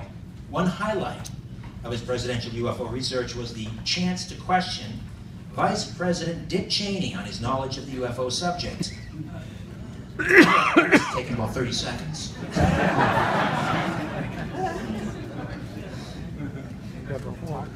Another highlight of the presidential UFO research was a FOIA to the White House Office of Science and Technology, which yielded 1,000 pages of UFO documents from the Clinton administration. Many of these findings have been written up on his website, presidentialufo.com. If you haven't been to the website, you must. It's absolutely essential reading, presidentialufo.com. At present, Grant is awaiting almost 100 FOIA requests from the Clinton Presidential Library in Little Rock, Arkansas. Are we up to date on that? 100? I've received them. You have received them. Excellent. All right. Grant is the author of UFOs, Area 51, and Government Informants. And I should note, a programming note here, Grant is going to be on Coast to Coast AM tomorrow night with George Knapp, and he'll be talking about his new book, The Clinton UFO Storybook, E.T. Politics in the White House. Among other issues, Grant is going to talk to you about what U.S. presidents know, have known, about identified aerial phenomenon, and his discovery of hundreds of letters in the Clinton Library concerning the unidentified aerial phenomenon and the ET issue. Grant Cameron.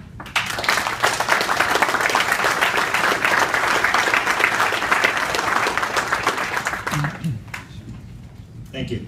I provided a little folder with documents. What I want to do is I want to go through just a series of documents. You'll have them if I don't get through them all. And I've highlighted in each of the documents a couple of lines. And I've got some quotes at the end, which you'll have if I don't get to them. The first document I'm going to reference is a top secret memo from the Canadian Archives. It was a letter to the Deputy Minister of the Department of Transport, and it's a top secret document. The Canadian government does not deny this is a top secret document. It was declassified in 1978 with the help of Stanton Freeman. And on page 2 of the document, this is a document looking for funding for UFO propulsion research in the Department of Transport. On page 2, The Canadians go down through through a military liaison by the name of Arnold Wright through the Canadian Embassy in Washington, D.C. And what they do is through classified channels, they go to the Research and Development Board in the United States and they ask the question, what's the deal with flying saucers? This memo is in November of 1950, right when this thing starts. On page 2, and they're talking about the fact that they were talking to American officials. And what they found, and I've highlighted it there, it says the matter is the most highly classified subject in the United States government, rated higher than the H-bomb.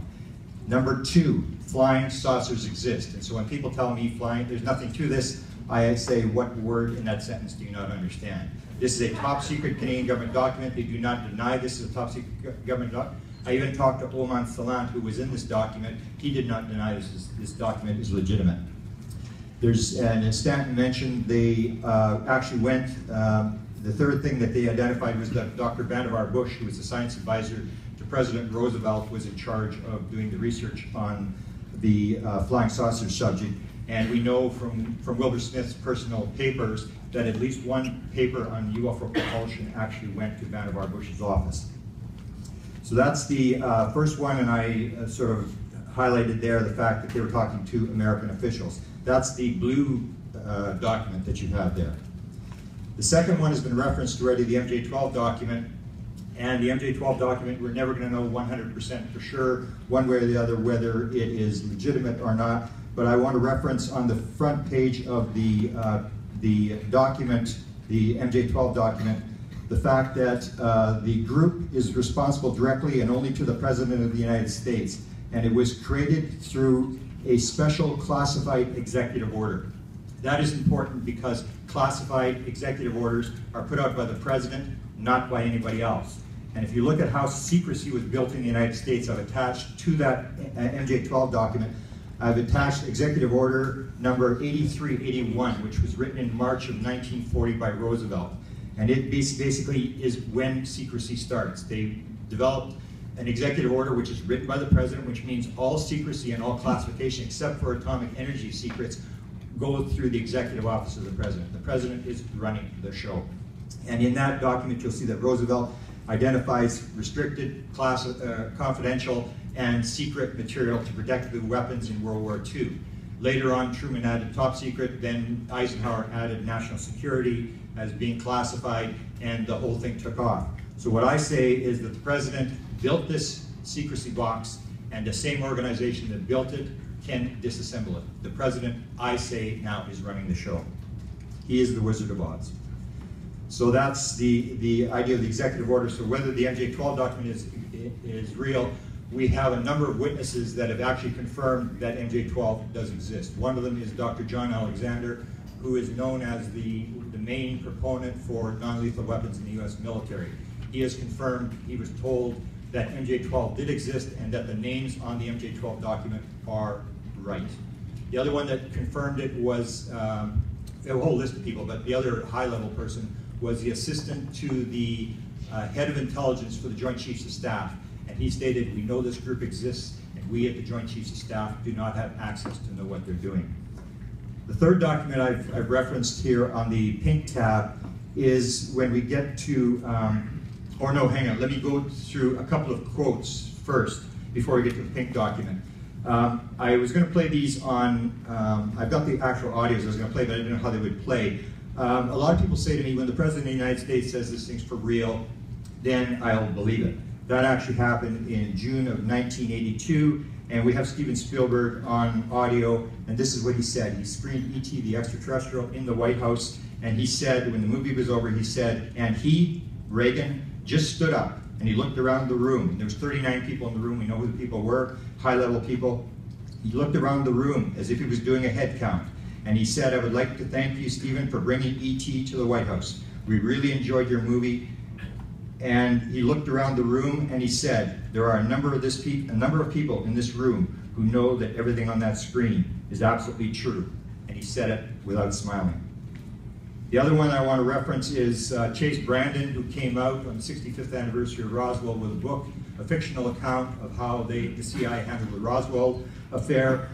And what he stated was that that it was reviewed twice by the CIA, and he was the second highest ranking official inside the CIA to speak publicly on behalf of the CIA. He was the liaison to Hollywood for the CIA, and he said, "I also absolutely know, as I sit here talking to you, that there was a craft beyond this world that crashed at Roswell, and that the military picked up the remains of not just the wreckage, but cadavers." The other one, it was already been referenced. I had a chance to talk on PBS to Vice President Dick Cheney, and the question you want to ask a high-level official is not whether you know about UFOs or you've seen a UFO, you ask them, have you been briefed? And that's what I asked Dr.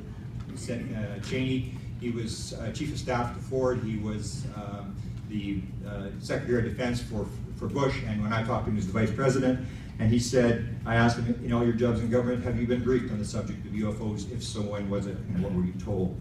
And he said, if I had been briefed on that subject, it would be probably classified, and I wouldn't be talking about it.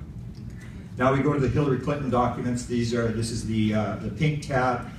This is from the 991 pages that I got from the Clinton Library. There are two documents that directly implicate Hillary Clinton in the Rockefeller Initiative. And the first one is, let's go to the orange tab first. The document is a letter to the science advisor to the President of the United States, and it discusses the fact that they have a letter that Rockefeller was threatening the President with. He was going to do an official letter to the President demanding UFO disclosure, and he had so much power, they were petrified that he would do it. The other thing he threatened the President with through the science advisor is he said, I will put a major ad in every newspaper in the United States if I do not get what I want. And the ad said, Mr. President, what do you know? When did you learn it? Have you told Congress? The people need to know, don't try to go it alone. So in this letter, they have this draft letter that never did get to the President, and it states in this orange document that Hillary Clinton and her staff actually helped edit this letter on UFO disclosure to the President. The second document I reference here is the pink one. It's the more important one. And this one details the fact that everything that was going from Rockefeller, who dealt with the White House for 3 years through the science advisor, everything that was going from Rockefeller to the President, to the science advisor, everything from the science advisor back to Rockefeller was going through the First Lady's office. And the reason they did that is because it's been stated the President cannot be a player. The President knows what's going on, he can't be involved. The reason Hillary Clinton was involved was because the material the President had to see it. She was unofficial. She could actually take the material and show it to the President without the President being dragged into the subject. Now I go to the quotes on the final page here, and these are high-level officials. John Podesta, who's the campaign manager for Hillary Clinton, was the chief of staff for President Bill Clinton, and will be Hillary Clinton's chief of staff if she does get into the White House, stated, quote, there are still classified documents that can be declassified. Hillary Clinton is the first high-level official. Most officials will say, yes, I believe there's extraterrestrial out there. Hillary Clinton was the first one to actually admit they may be here. She said, they may already be here. Barack Obama has made a number of statements. He's been asked about 6 times about the subject. He has never denied it. In March of 2012, talking about Roswell, while he was in Roswell, he said, we'll keep our secrets here. When he was asked by Kimmel about Bill Clinton not being able to find anything, and he looked at Barack Obama and he said, what did you find when you got there? Barack Obama said, I can't reveal anything. He also stated something that he knew would get out. He was talking to Will Smith on a tour, and Will Smith's son, the actor, they were going through the White House on a tour. They were in the Situation Room, and he said, I can neither confirm nor deny that the existence of extraterrestrials, but I can tell you if there had been a top secret meeting, and if there had been a discussion, it would have taken place right in this very room, which is the Situation Room. John Podesta has talked about Hillary, this disclosure that Hillary has mentioned she will make. He said, I think I convinced her. We need an effort to go look at and declassify as much as we can. And Hillary stated, I'm going to do it again. I would like to go into those files and hopefully make as much of that as possible. She didn't mention she had to go get permission from anybody. She looks at the files, and as John Podesta say, you weigh national security versus unthinking secrecy. Thank you.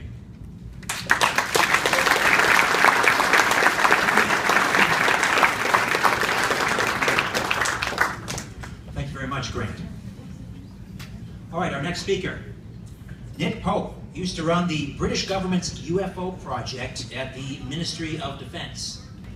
Initially skeptical, Nick's investigation of newly reported UFO incidents and access to government files on the subject soon convinced him that the phenomena raised important national security issues, especially when the witnesses were military pilots or where UFOs were tracked on radar.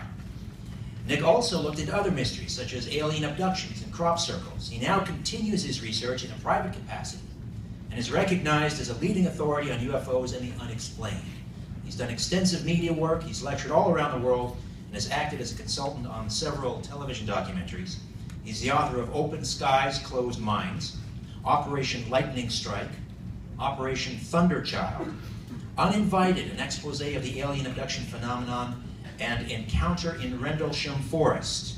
Among other items, Nick is here today to address the UK Rendlesham Forest incident and his work as an official of the British Ministry of Defence. Nick Pope.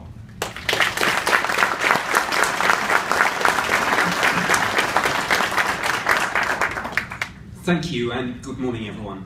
I have a 3-page position statement that the panel should have, which I'm pretty much going to read onto the record, and there is a supplementary 1-page note which has some hyperlinks, and if you don't have that electronically, please let me know. The UK's Ministry of Defence has a dual role, both as a policy-making department of state and as the UK's highest level military headquarters, and I worked there for 21 years. For much of the early 90s, I ran their UFO project. This project from 1953 through to 2009, and in that time, over 12,000 sightings were investigated. Our role was to determine whether there was anything there of any potential threat to the defence of the UK or anything of more general defence significance. This interest had its roots in concerns that some UFO sightings might be attributable to Soviet aircraft on reconnaissance missions or on missions to test the capabilities of our air defence network, both in terms of military radar and indeed the air defence fighters themselves. We concluded most UFO sightings could be explained as misidentifications of known objects and phenomena, as hoaxes or as delusions. However, around 5% of these sightings appeared to defy conventional explanation. Now, we took no position on these other than to say they were unknown, and we remained open-minded about the possibilities. So, while we were aware of no evidence that any of these things were attributable to extraterrestrial activity, neither did we rule out that possibility. It was what we referred to in government as a low probability, high consequence scenario. Despite the wider societal implications of discovering extraterrestrial life, our interest was narrowly focused on defence and national security, as illustrated by an unintentionally amusing Defence Intelligence Staff document from 1995, which read in part, "If the sightings are devices not of the Earth, then their purpose needs to be established as a matter of priority. There has been no apparent hostile intent, and other possibilities are 1. Military reconnaissance, 2. Scientific, 3. Tourism." The intent was practical, and the document went on to say we could use this technology if it exists. We accepted UFO reports from everyone, but the ones that were of most interest to us were ones where the witnesses were police officers, pilots, or military personnel, and where there was some form of corroborative evidence, including radar or photographs and films that MOD technical specialists could evaluate. And of particular concern to us were the incidents where there were near misses between UFOs and commercial aircraft, and we have several cases in Ministry of Defence files and several in the files of our UK's Civil Aviation Authority. Our best known and most compelling UFO incident in the UK is the so-called Rendlesham Forest incident from December 1980. This occurred near the twin military bases of Bentwaters and Woodbridge, and these were American bases on British soil. Witnesses included the Deputy Base Commander, Lieutenant Colonel Charles Holt. On the first night, 2 members of the USAF who'd been sent to investigate what was thought to be the crash of a light aircraft encountered an unknown object which had apparently landed in a small clearing. One of them got close enough to see strange symbols on the side and indeed touched it. The craft rose slowly above the trees and then accelerated away at high speed. A subsequent USAF investigation of the landing site showed indentations in the ground where this thing had come down, scorch marks on the sides of the trees facing the clearing, and radioactivity levels, which the Ministry of Defence's Defence Intelligence staff assessed as, and this is a direct quote, significantly higher than the average background. The UFO was briefly tracked on military radar. 2 nights later, this object returned and was witnessed by the previously skeptical deputy base commander who'd actually gone out with a small team of men. At one point, this object fired a narrow beam of light down at the ground just in front of them, and later on it shone beams of light down at a particularly sensitive area of this military establishment. The sightings remain unexplained to this day. In the 90s, the MOD's Defence Intelligence staff commissioned a review of many of the sightings that we'd investigated over the years. This was a proper formal intelligence assessment, codenamed Project Condign, and the final report was published in 2000, ran to over 450 pages, and was entitled Unidentified Aerial Phenomena in the United Kingdom Air Defence Region. Now, the MOD often uses the acronym UAP, Unidentified Aerial Phenomena, as opposed to UFO, so as to avoid the pop culture baggage that that term has. And in 2011, I actually met President Obama's former Chief of Staff, John Podesta, briefed him about this. And it's interesting that now both John Podesta and Hillary Clinton use the Ministry of Defense term UAP in their various media statements and interviews on this subject. Project Condign concluded, it had a controversial theory that some UFO sightings might be attributable to some unknown exotic atmospheric plasma phenomena, and went on to say that there might be novel military applications, for example in terms of directed energy weapons, that might derive from a better understanding of this phenomenon. And again, it focused on the air safety implications of this. One recommendation said, no attempt should be made to outmaneuver a UAP during interception. And another recommendation stated, at higher altitudes, although UAP appear to be benign to civil air traffic, pilots should be advised not to maneuver other than to place the object astern if possible. And Project Condign has now been released following an FOI request, but like a lot of these documents, in redacted form. Some parts remain classified and are still withheld. There is in the UK, as there is in Canada and the United States, a widely held belief that the authorities know more about UFOs than they're letting on. I think there are 2 things going on here. Firstly, the MOD was and is an inherently secretive organisation.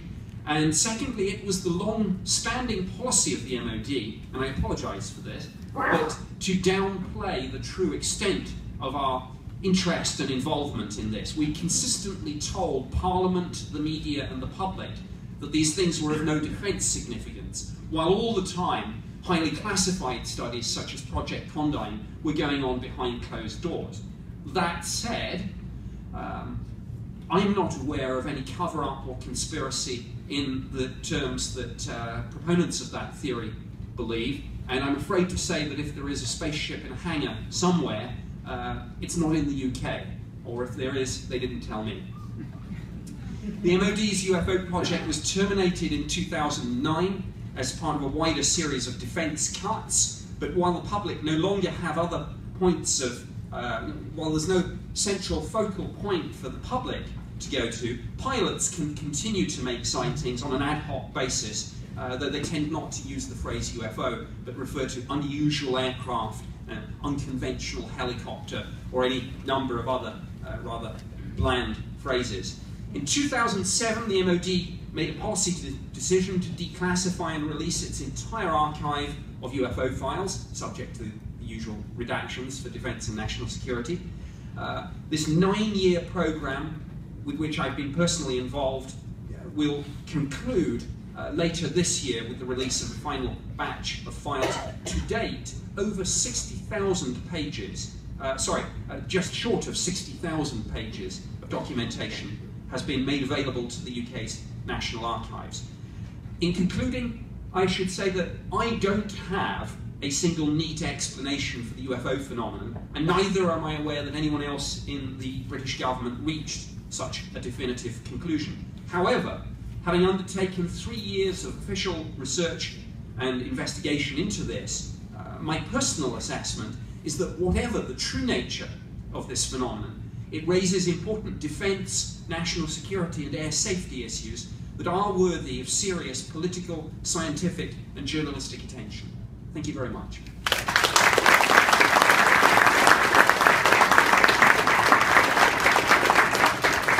Thank you, Nick.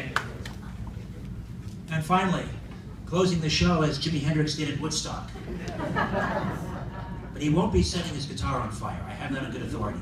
Stephen Bassett is a leading advocate for ending the nearly 70-year government-imposed truth embargo regarding an extraterrestrial presence engaging the human race. He's a political activist, a lobbyist, commentator, columnist, and conference producer. He's the founder of the Paradigm Research Group, the executive director of the Extraterrestrial Phenomena Political Action Committee, XPPAC, the creator of the Paradigm Clock, and the executive producer of the X Conference. Since 1996, Stephen has assisted many organizations and initiatives making the case for, 1, an end to the government's truth embargo, and 2, open congressional hearings to take the testimony of former military and agency employees, witness to extraterrestrial-related events and evidence. He has appeared on hundreds of radio and television talk shows and numerous documentaries, delivering the message to millions of people of the likelihood and implications of disclosure, the formal acknowledgement of the ET presence by the governments of the world. Stephen is here today to talk about the need for and the path towards UFO ET disclosure, the Rockefeller Initiative, and presidential candidate Hillary Clinton and John Podesta's provocative attempt to include the unidentified aerial phenomenon issue in the U.S. presidential campaign. Stephen Bassett.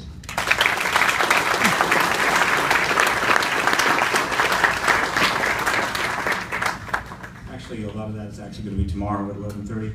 I first want to point out that the reason that Nick Pope's name placard is missing is because when the UK left the EU, his placard left with it. I would like to use my... I kid, Nick. He deserves it. All right, let's see. I would like to use my time today to speak directly to the Canadian people and through them, their media and government. Whatever U.S. military and political leaders and other governments may have known about the extraterrestrial presence prior to 1947, the information was well contained. Early that year, the status was challenged by a plethora of sightings around the world of craft of unknown origin and almost undone by events in and around Roswell, New Mexico in July. Only quick action by President Truman, working through Brigadier General Roger Ramey, commanding the 8th Air Force in Fort Worth, Texas, prevented the truth of the extraterrestrial presence from becoming known to the world's people at that time. Though containment was reestablished, it was clear more extensive measures were called for. From 1948 to 1952, the United States developed a foundation upon which the extraterrestrial truth embargo would stand. This required understanding to reach with the America's chief World War II allies, which should not have been difficult given the circumstances of the time. The United Kingdom, Canada, and Australia would have been at the top of that list. Almost certainly discussions were held at the executive level and at the classified level of intelligence operations. Likely no record was made of such discussions. Given the position of the United States at the time, the developing Cold War, compliance would not have been difficult to obtain. Understandings with print radio and the nascent television media, already having worked with their governments as national security partners in time of war, would also have been readily forthcoming. All good, but the status quo was shattered by the events in and around Washington, D.C. in July 1952, mass sightings over the nation's capital. A shocked White House and Pentagon then realized more draconian measures were called for to contain the truth of the ET presence, convened a CIA panel to explore options, and readdressed its understandings with its allies and media. It is important to note this escalation and containment completely coincided with the escalation of the Cold War, which locked in the truth embargo for the next 4 decades. When the Cold War ended, a new approach to the extraterrestrial presence truth was needed, but for complex reasons, the United States government was not prepared to change its policies. Its allies, including Canada, complied. The first signs of discontent within the coalition of the willing did not show up until late 1999 with the Cometa report issued by a high-level French non-governmental entity. Between 1953 and 1992, little is known about the correspondence between political, military, and intelligence contacts with the owners and publishers of major television, radio, and print journalistic venues. Again, no paper trail is likely. It is also not known whether media heads in other countries were approached by the U.S. government, their governments, or both. Whatever the history of that contact, the United Kingdom, Canada, and Australia and their media remained on board the truth embargo as of 2016. That is still the case. Since early 1964, the U.S. government has conducted a series of policies that have made the world less safe. While some may think these disastrous decisions are balanced by the end, quote, unquote, of the Cold War and dismantlement of the Soviet Union, history will show otherwise. Just one example. The decision to conduct a preemptive war in Iraq and subsequent invasion of other countries may prove an unrecoverable error, with inevitable outcomes, not the least being nuclear terrorism, the worst migration crisis in Europe since World War II, and a collapse under non-optimal conditions of the European Union. The United Kingdom, long considered America's closest ally, has consistently followed the United States down these destructive paths, often with disastrous consequences.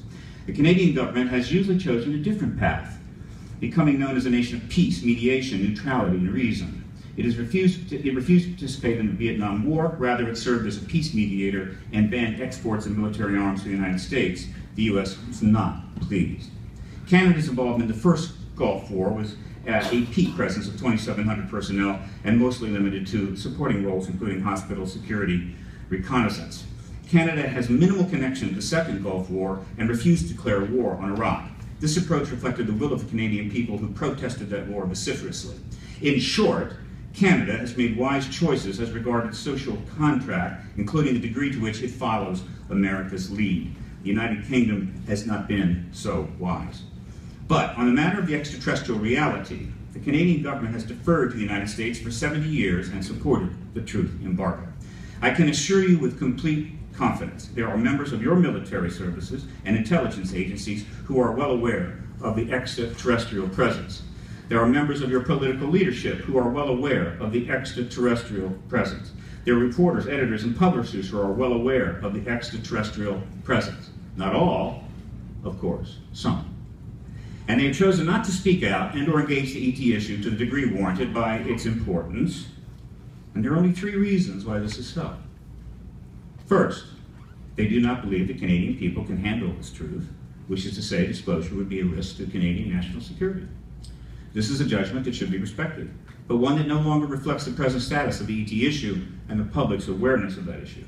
2, they are concerned they would put their career and reputation at risk and subject to ridicule by friends, colleagues, and peers, which of course was the chief goal of the truth embargo. This conclusion is understandable, but also does not comport with the present reality. The current leading candidate to be president of the United States has publicly stated the issue is serious and deserving of direct engagement. Her campaign chairman has repeatedly made similar statements in support of those statements. The polling shows the awareness of the issue is near 100%.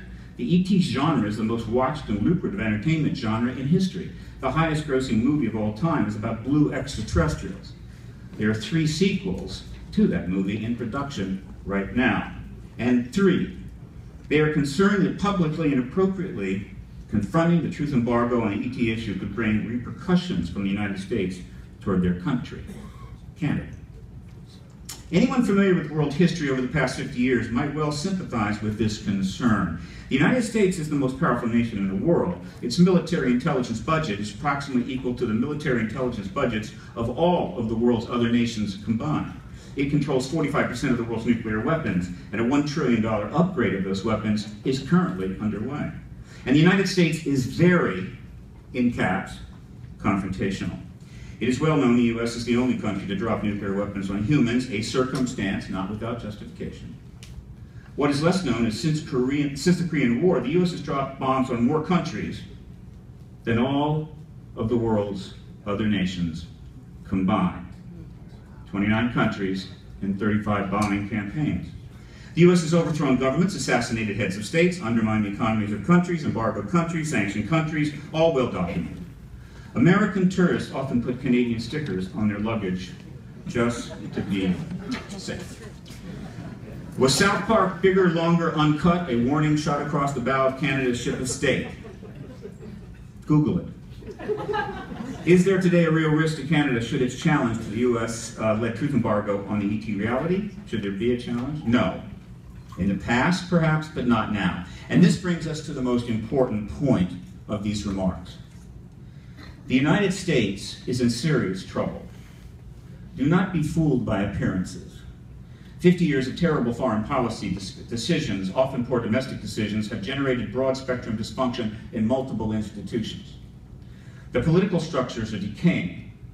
The two-party system has led to massive corruption and suppression of ideas. Campaigns cost a fortune and take years. Fewer quality people are willing to participate. Voter suppression and a collapse of trust in government have reduced voter participation to the lowest in the industrial world. The primary election system is a Rube Goldbergian fiasco. Congress approval rating is in single digit. Corporations have been given person status and now exert massive political influence. The U.S. economy is propped up by a mountain of debt, 17 trillion growing, and zero Fed interest rates. Economic statistics are manipulated. Potential growth and stability is strangled by a massive military intelligence budget. The physical infrastructure of the country is falling apart. The top-tier media, particularly cable and network news and key major newspapers, are failing the American people on a grand scale. Real journalism is being replaced by infotainment and unimportant and mindless filler.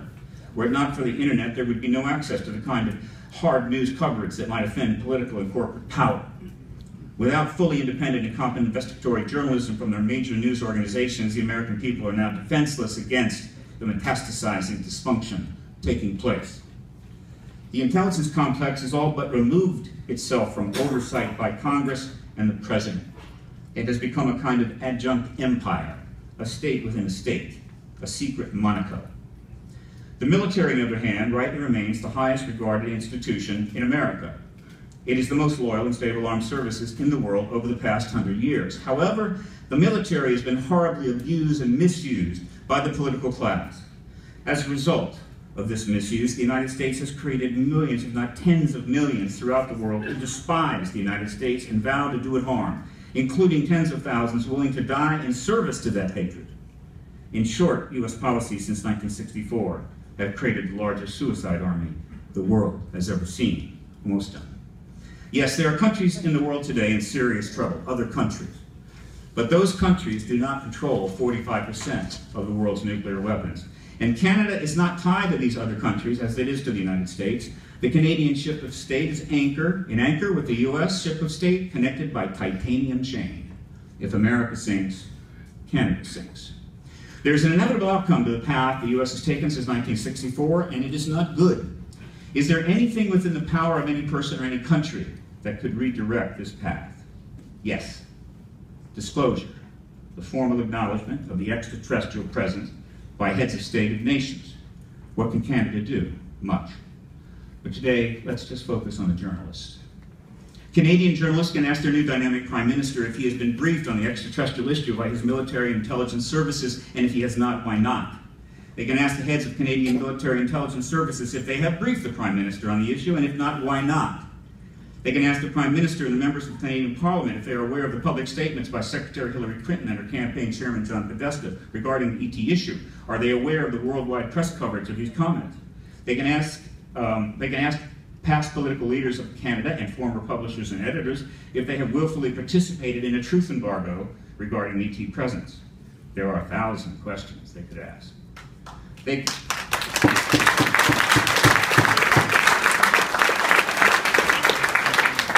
can call for hearings in the Parliament on the ET issue. Hundreds of witnesses would be willing to testify under oath.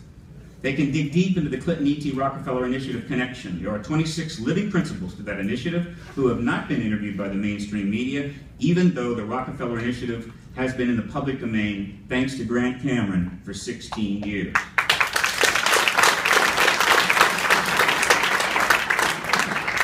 But that's an American story, isn't it? No, it's not. Do you think the extraterrestrial presence is here solely to deal with the United States? It is global. It is transcendent. And it is the most important issue in the world today. Canada is part of that world, and its citizens have a right to know. There is no arrangement Canada might have with the United States that can now justify denying the Canadian people the truth. Thank you.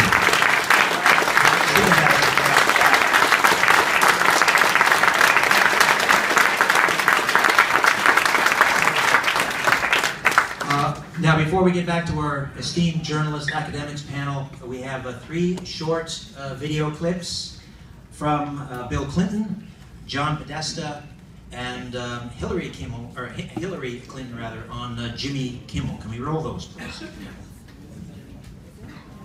I got a letter from 13-year-old Ryan from Belfast. Now, Ryan, if you're out in the crowd tonight, here's the answer to your question. No. As far as I know, an alien spacecraft did not crash in Roswell, New Mexico in 1947. And Ryan, if the United States Air Force did recover alien bodies, they didn't tell me about it either, and I want to know.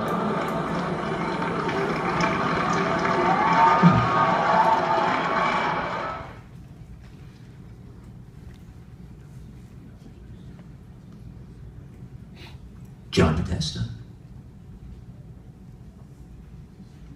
I think it's time to open the books on questions that have remained in the dark, on the question of government investigations of UFOs. It's time to find out what the truth really is that's out there. We ought to do it really because it's right. We ought to do it because the American people, quite frankly, can handle the truth. And we ought to do it because it's the law.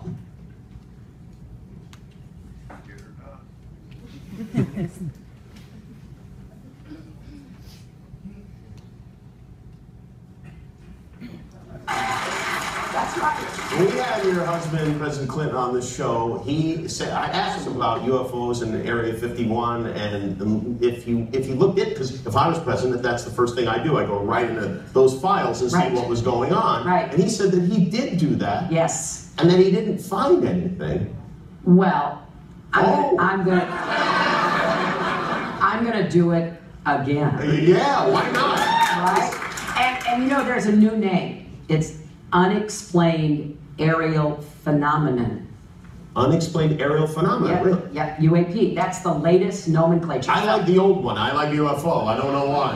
Well, I think we can use them interchangeably, but I would like us to go into those files and hopefully make as much of that public as possible. If there's nothing there, let's tell people there's nothing there. What if there is something there? Well, if there is something there, unless it's a threat to national security, I think we ought to share it with the public. Well, what if everybody's all hopped up on medical marijuana and everybody gets paranoid?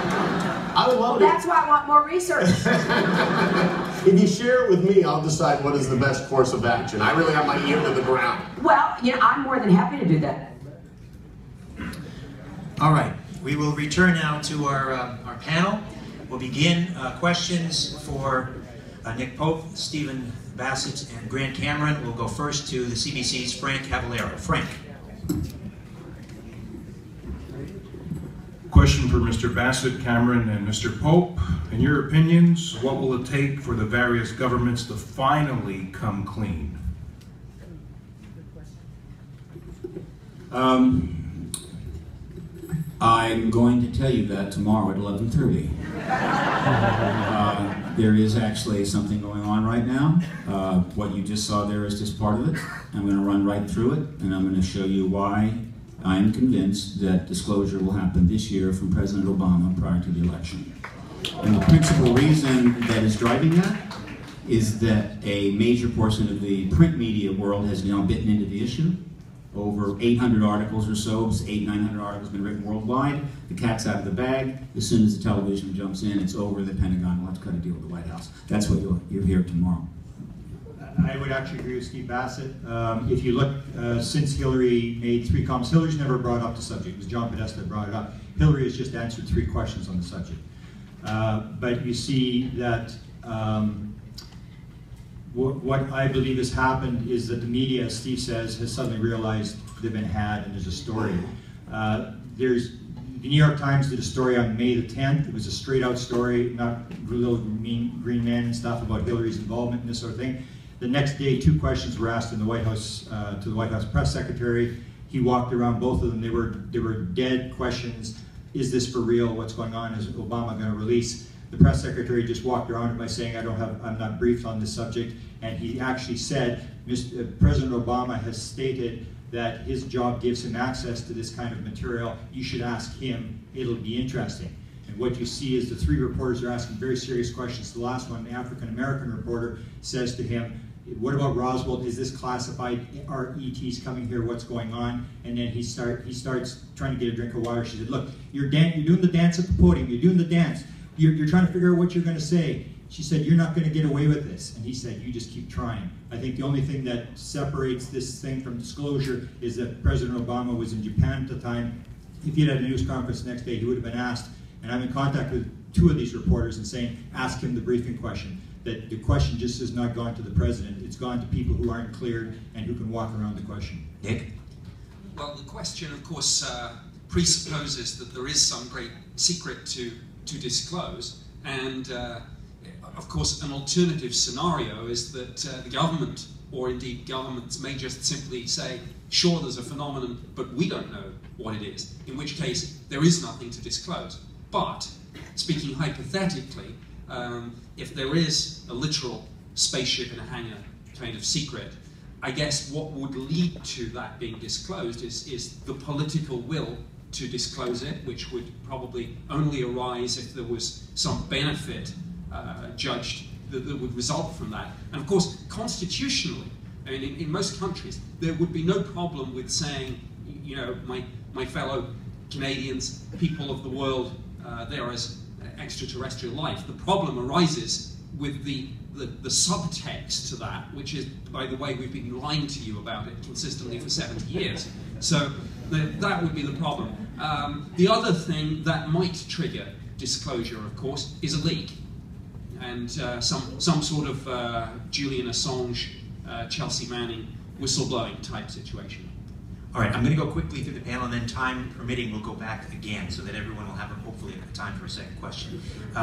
Justin Trottier. Actually, I have 3 questions, different ones for each of the panelists. So I'll start with Nick Pope, and hopefully I'll be able to return later. I'm particularly intrigued because you investigated UFO allegations of UFO phenomena in the UK for a number of years. Can you tell me how many investigations you conducted, and if in the course of your work did you ever personally handle any physical evidence? I did that job from 1991 through to 1994, and in each of those years I investigated around about 250, 300 cases. I did not handle any physical evidence. We had no artifact that we ever managed to recover. So the nearest we got to I suppose what you'd say corroborative evidence would be radar data, some of which I was able to view on, back then as it was VHS video cassette, and of course photographs and videos that we acquired from time to time, some of which were not able, we were not able to explain away as either fakes or known objects and phenomena. But we never got a kind of, something off a spaceship that said made in Alpha Centauri. All right, Linda Powlis, Turtle Island News. We just heard from Hillary Clinton in that quick clip that, yes, it should be disclosed. It must, of course, it's of national security interests. I would ask all 3 of the panelists, what do you think would actually happen if this information was disclosed worldwide, and what kind of reaction would there be from the public in general? Have you got about 2 weeks? I have an answer that I use because there's just no way to even begin to describe it. And that is that the day after disclosure, nothing will change and everything will change. You'll have the same job, the same spouse, the same problems, same complexion, whatever. You got everything's gonna be the same, right? And yet everything else in the world, everything will begin to slowly change like a ripple moving out from a central point. And that change will magnify over the years to come. And no one can know for sure. There will be thousands of books written about what did happen, could have happened, might have happened. All I can say is it's going to happen, so get ready. I would say, basically what Steve Bassett said, it's hard to determine what will happen. It might be like the unanticipated breakaway of the UK from the common market. Everything sinks for a while. Everybody gets a grip of what's going on, and then it starts going back again. No matter what happens, it's going to raise consciousness as to what's going on. But it comes down to what John Podesta said. It really doesn't matter, because the way John Podesta frames it is that if you do not know what the government is doing, your vote is useless. You cannot have a democracy without people knowing what the government's doing. Nick? I think there is such a wide range of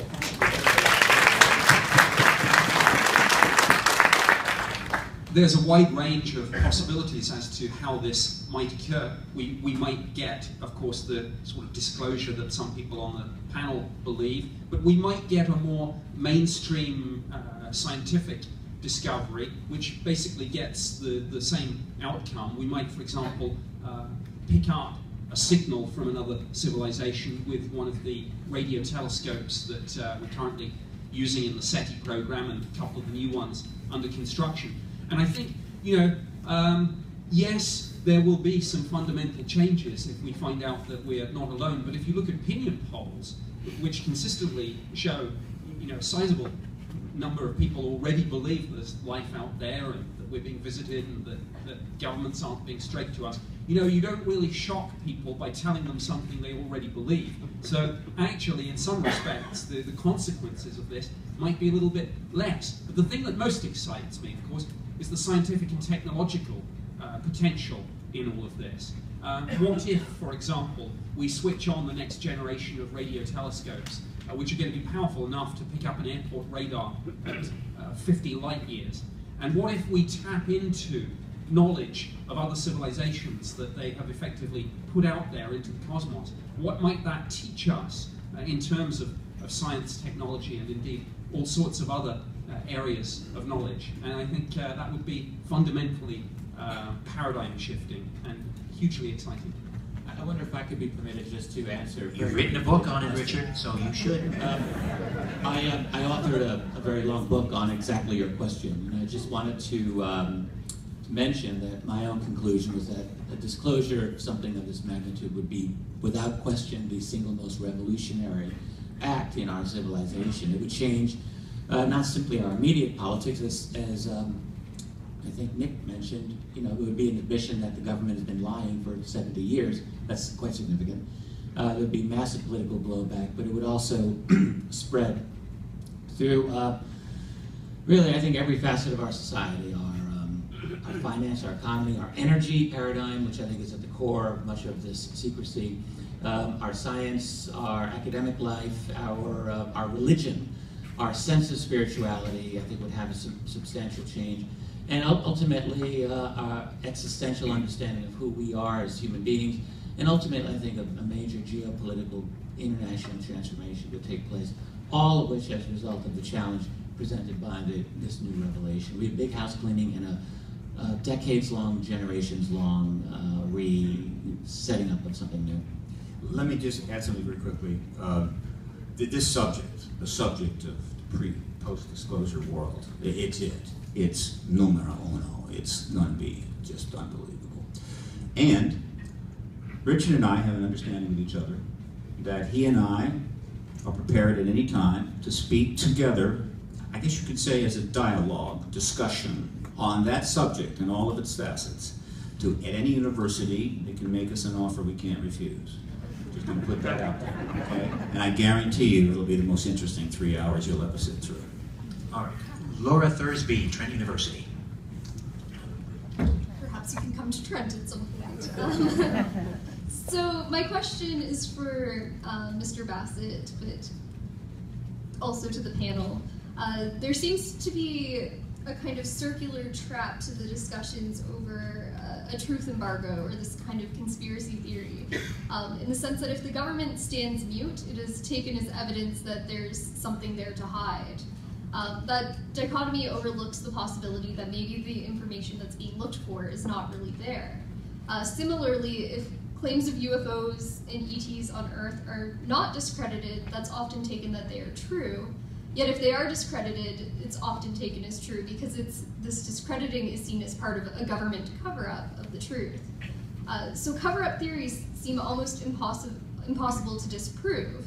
For the adherent, this lack of evidence seems only to provide additional testimony for the effectiveness of a cover-up. Is there a way we can get out of this kind of circular argument to move beyond this and towards more productive discussions of what's actually going on? College students. You can't live without them. First of all, it's not a conspiracy. I'm not conspiracies. The truth embargo is a fully legal policy of governments for national security reasons. It's not illegal and it's not a conspiracy. Secondly, it's not a circular argument at all. There are many little circular arguments or things in the whole issue in general. A lot of those are generated by the truth embargo, literally to create misunderstandings. But here's simple truth, right, in terms of the government truth embargo. Documents show it. People have admitted to it. Insiders have said so. Witnesses have come forward. It's a known fact. There's no circle there at all. In terms of ET presence, what can I say? I mean, the evidence is overwhelming and massive, right?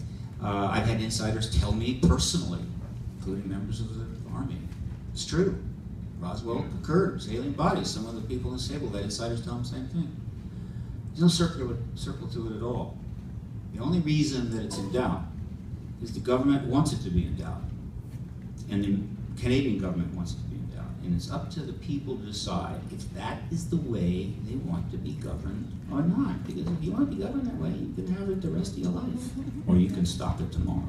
Grant? Yeah.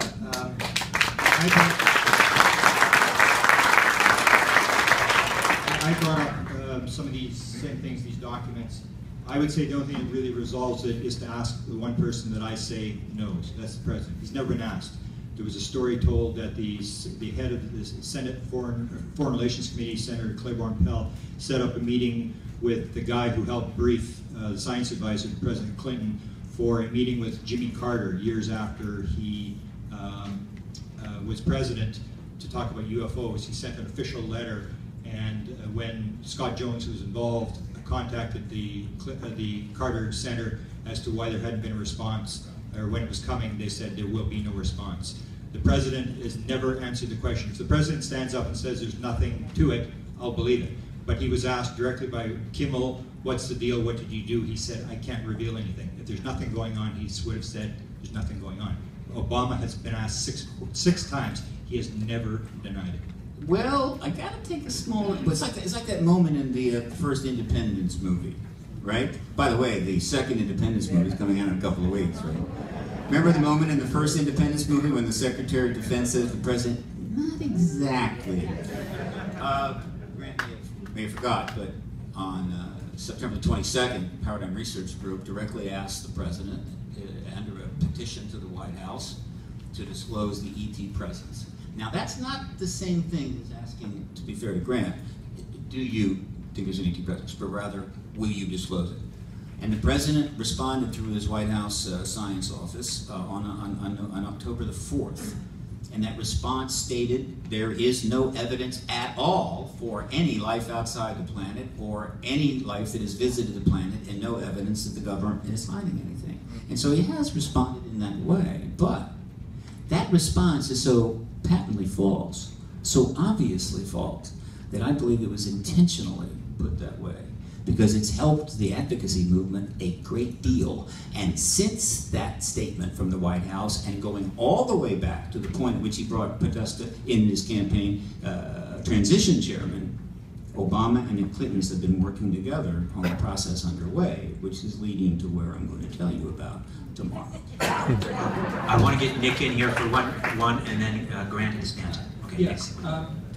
it is notoriously difficult, if not impossible, to prove a negative, and certainly that whole idea, when applied to conspiracy theories, can just get you bogged down.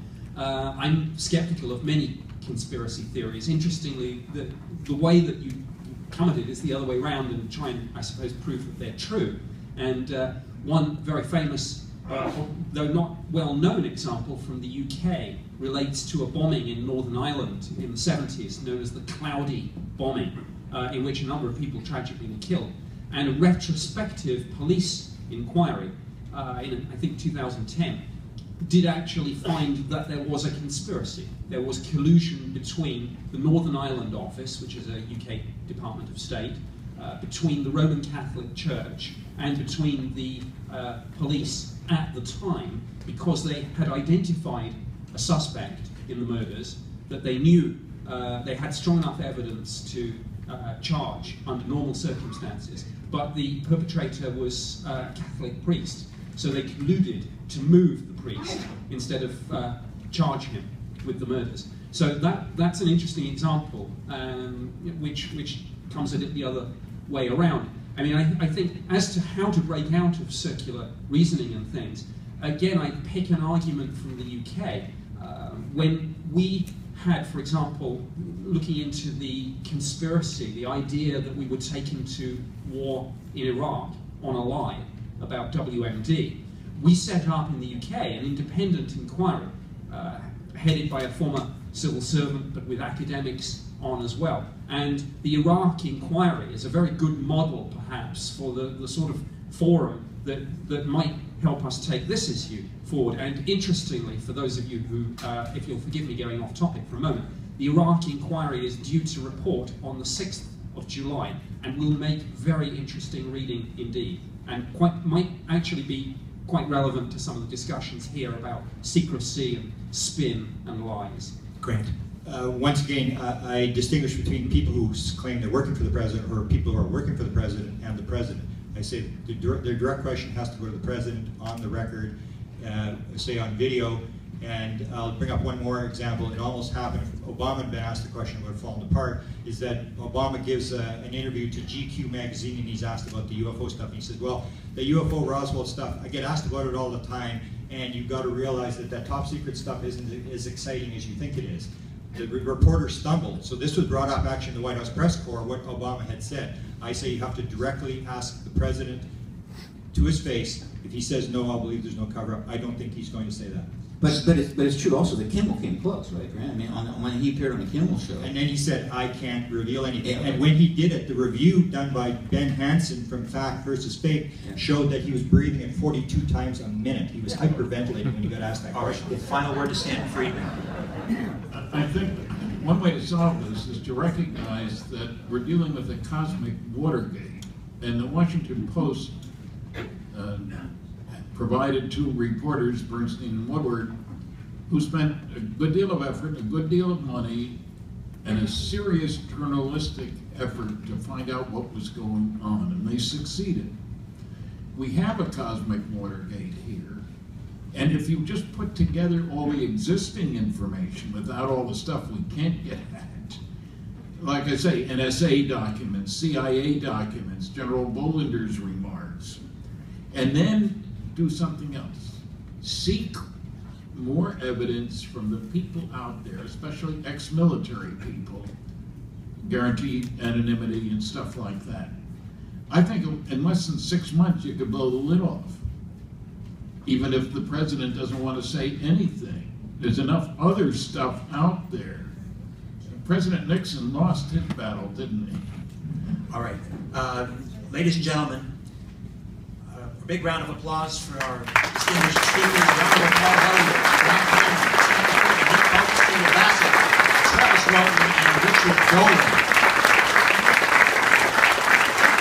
And also for the incredible job that our panel of journalists and academics did: Frank Caballero, Justin Trache, Linda Powers, Laura Thursby, and Tara McKaiser. To our adjudicators who put this together, Victor Vigiani and Bob Mitchell. And give yourselves a round of applause for coming out. We truly appreciate it. Thank you.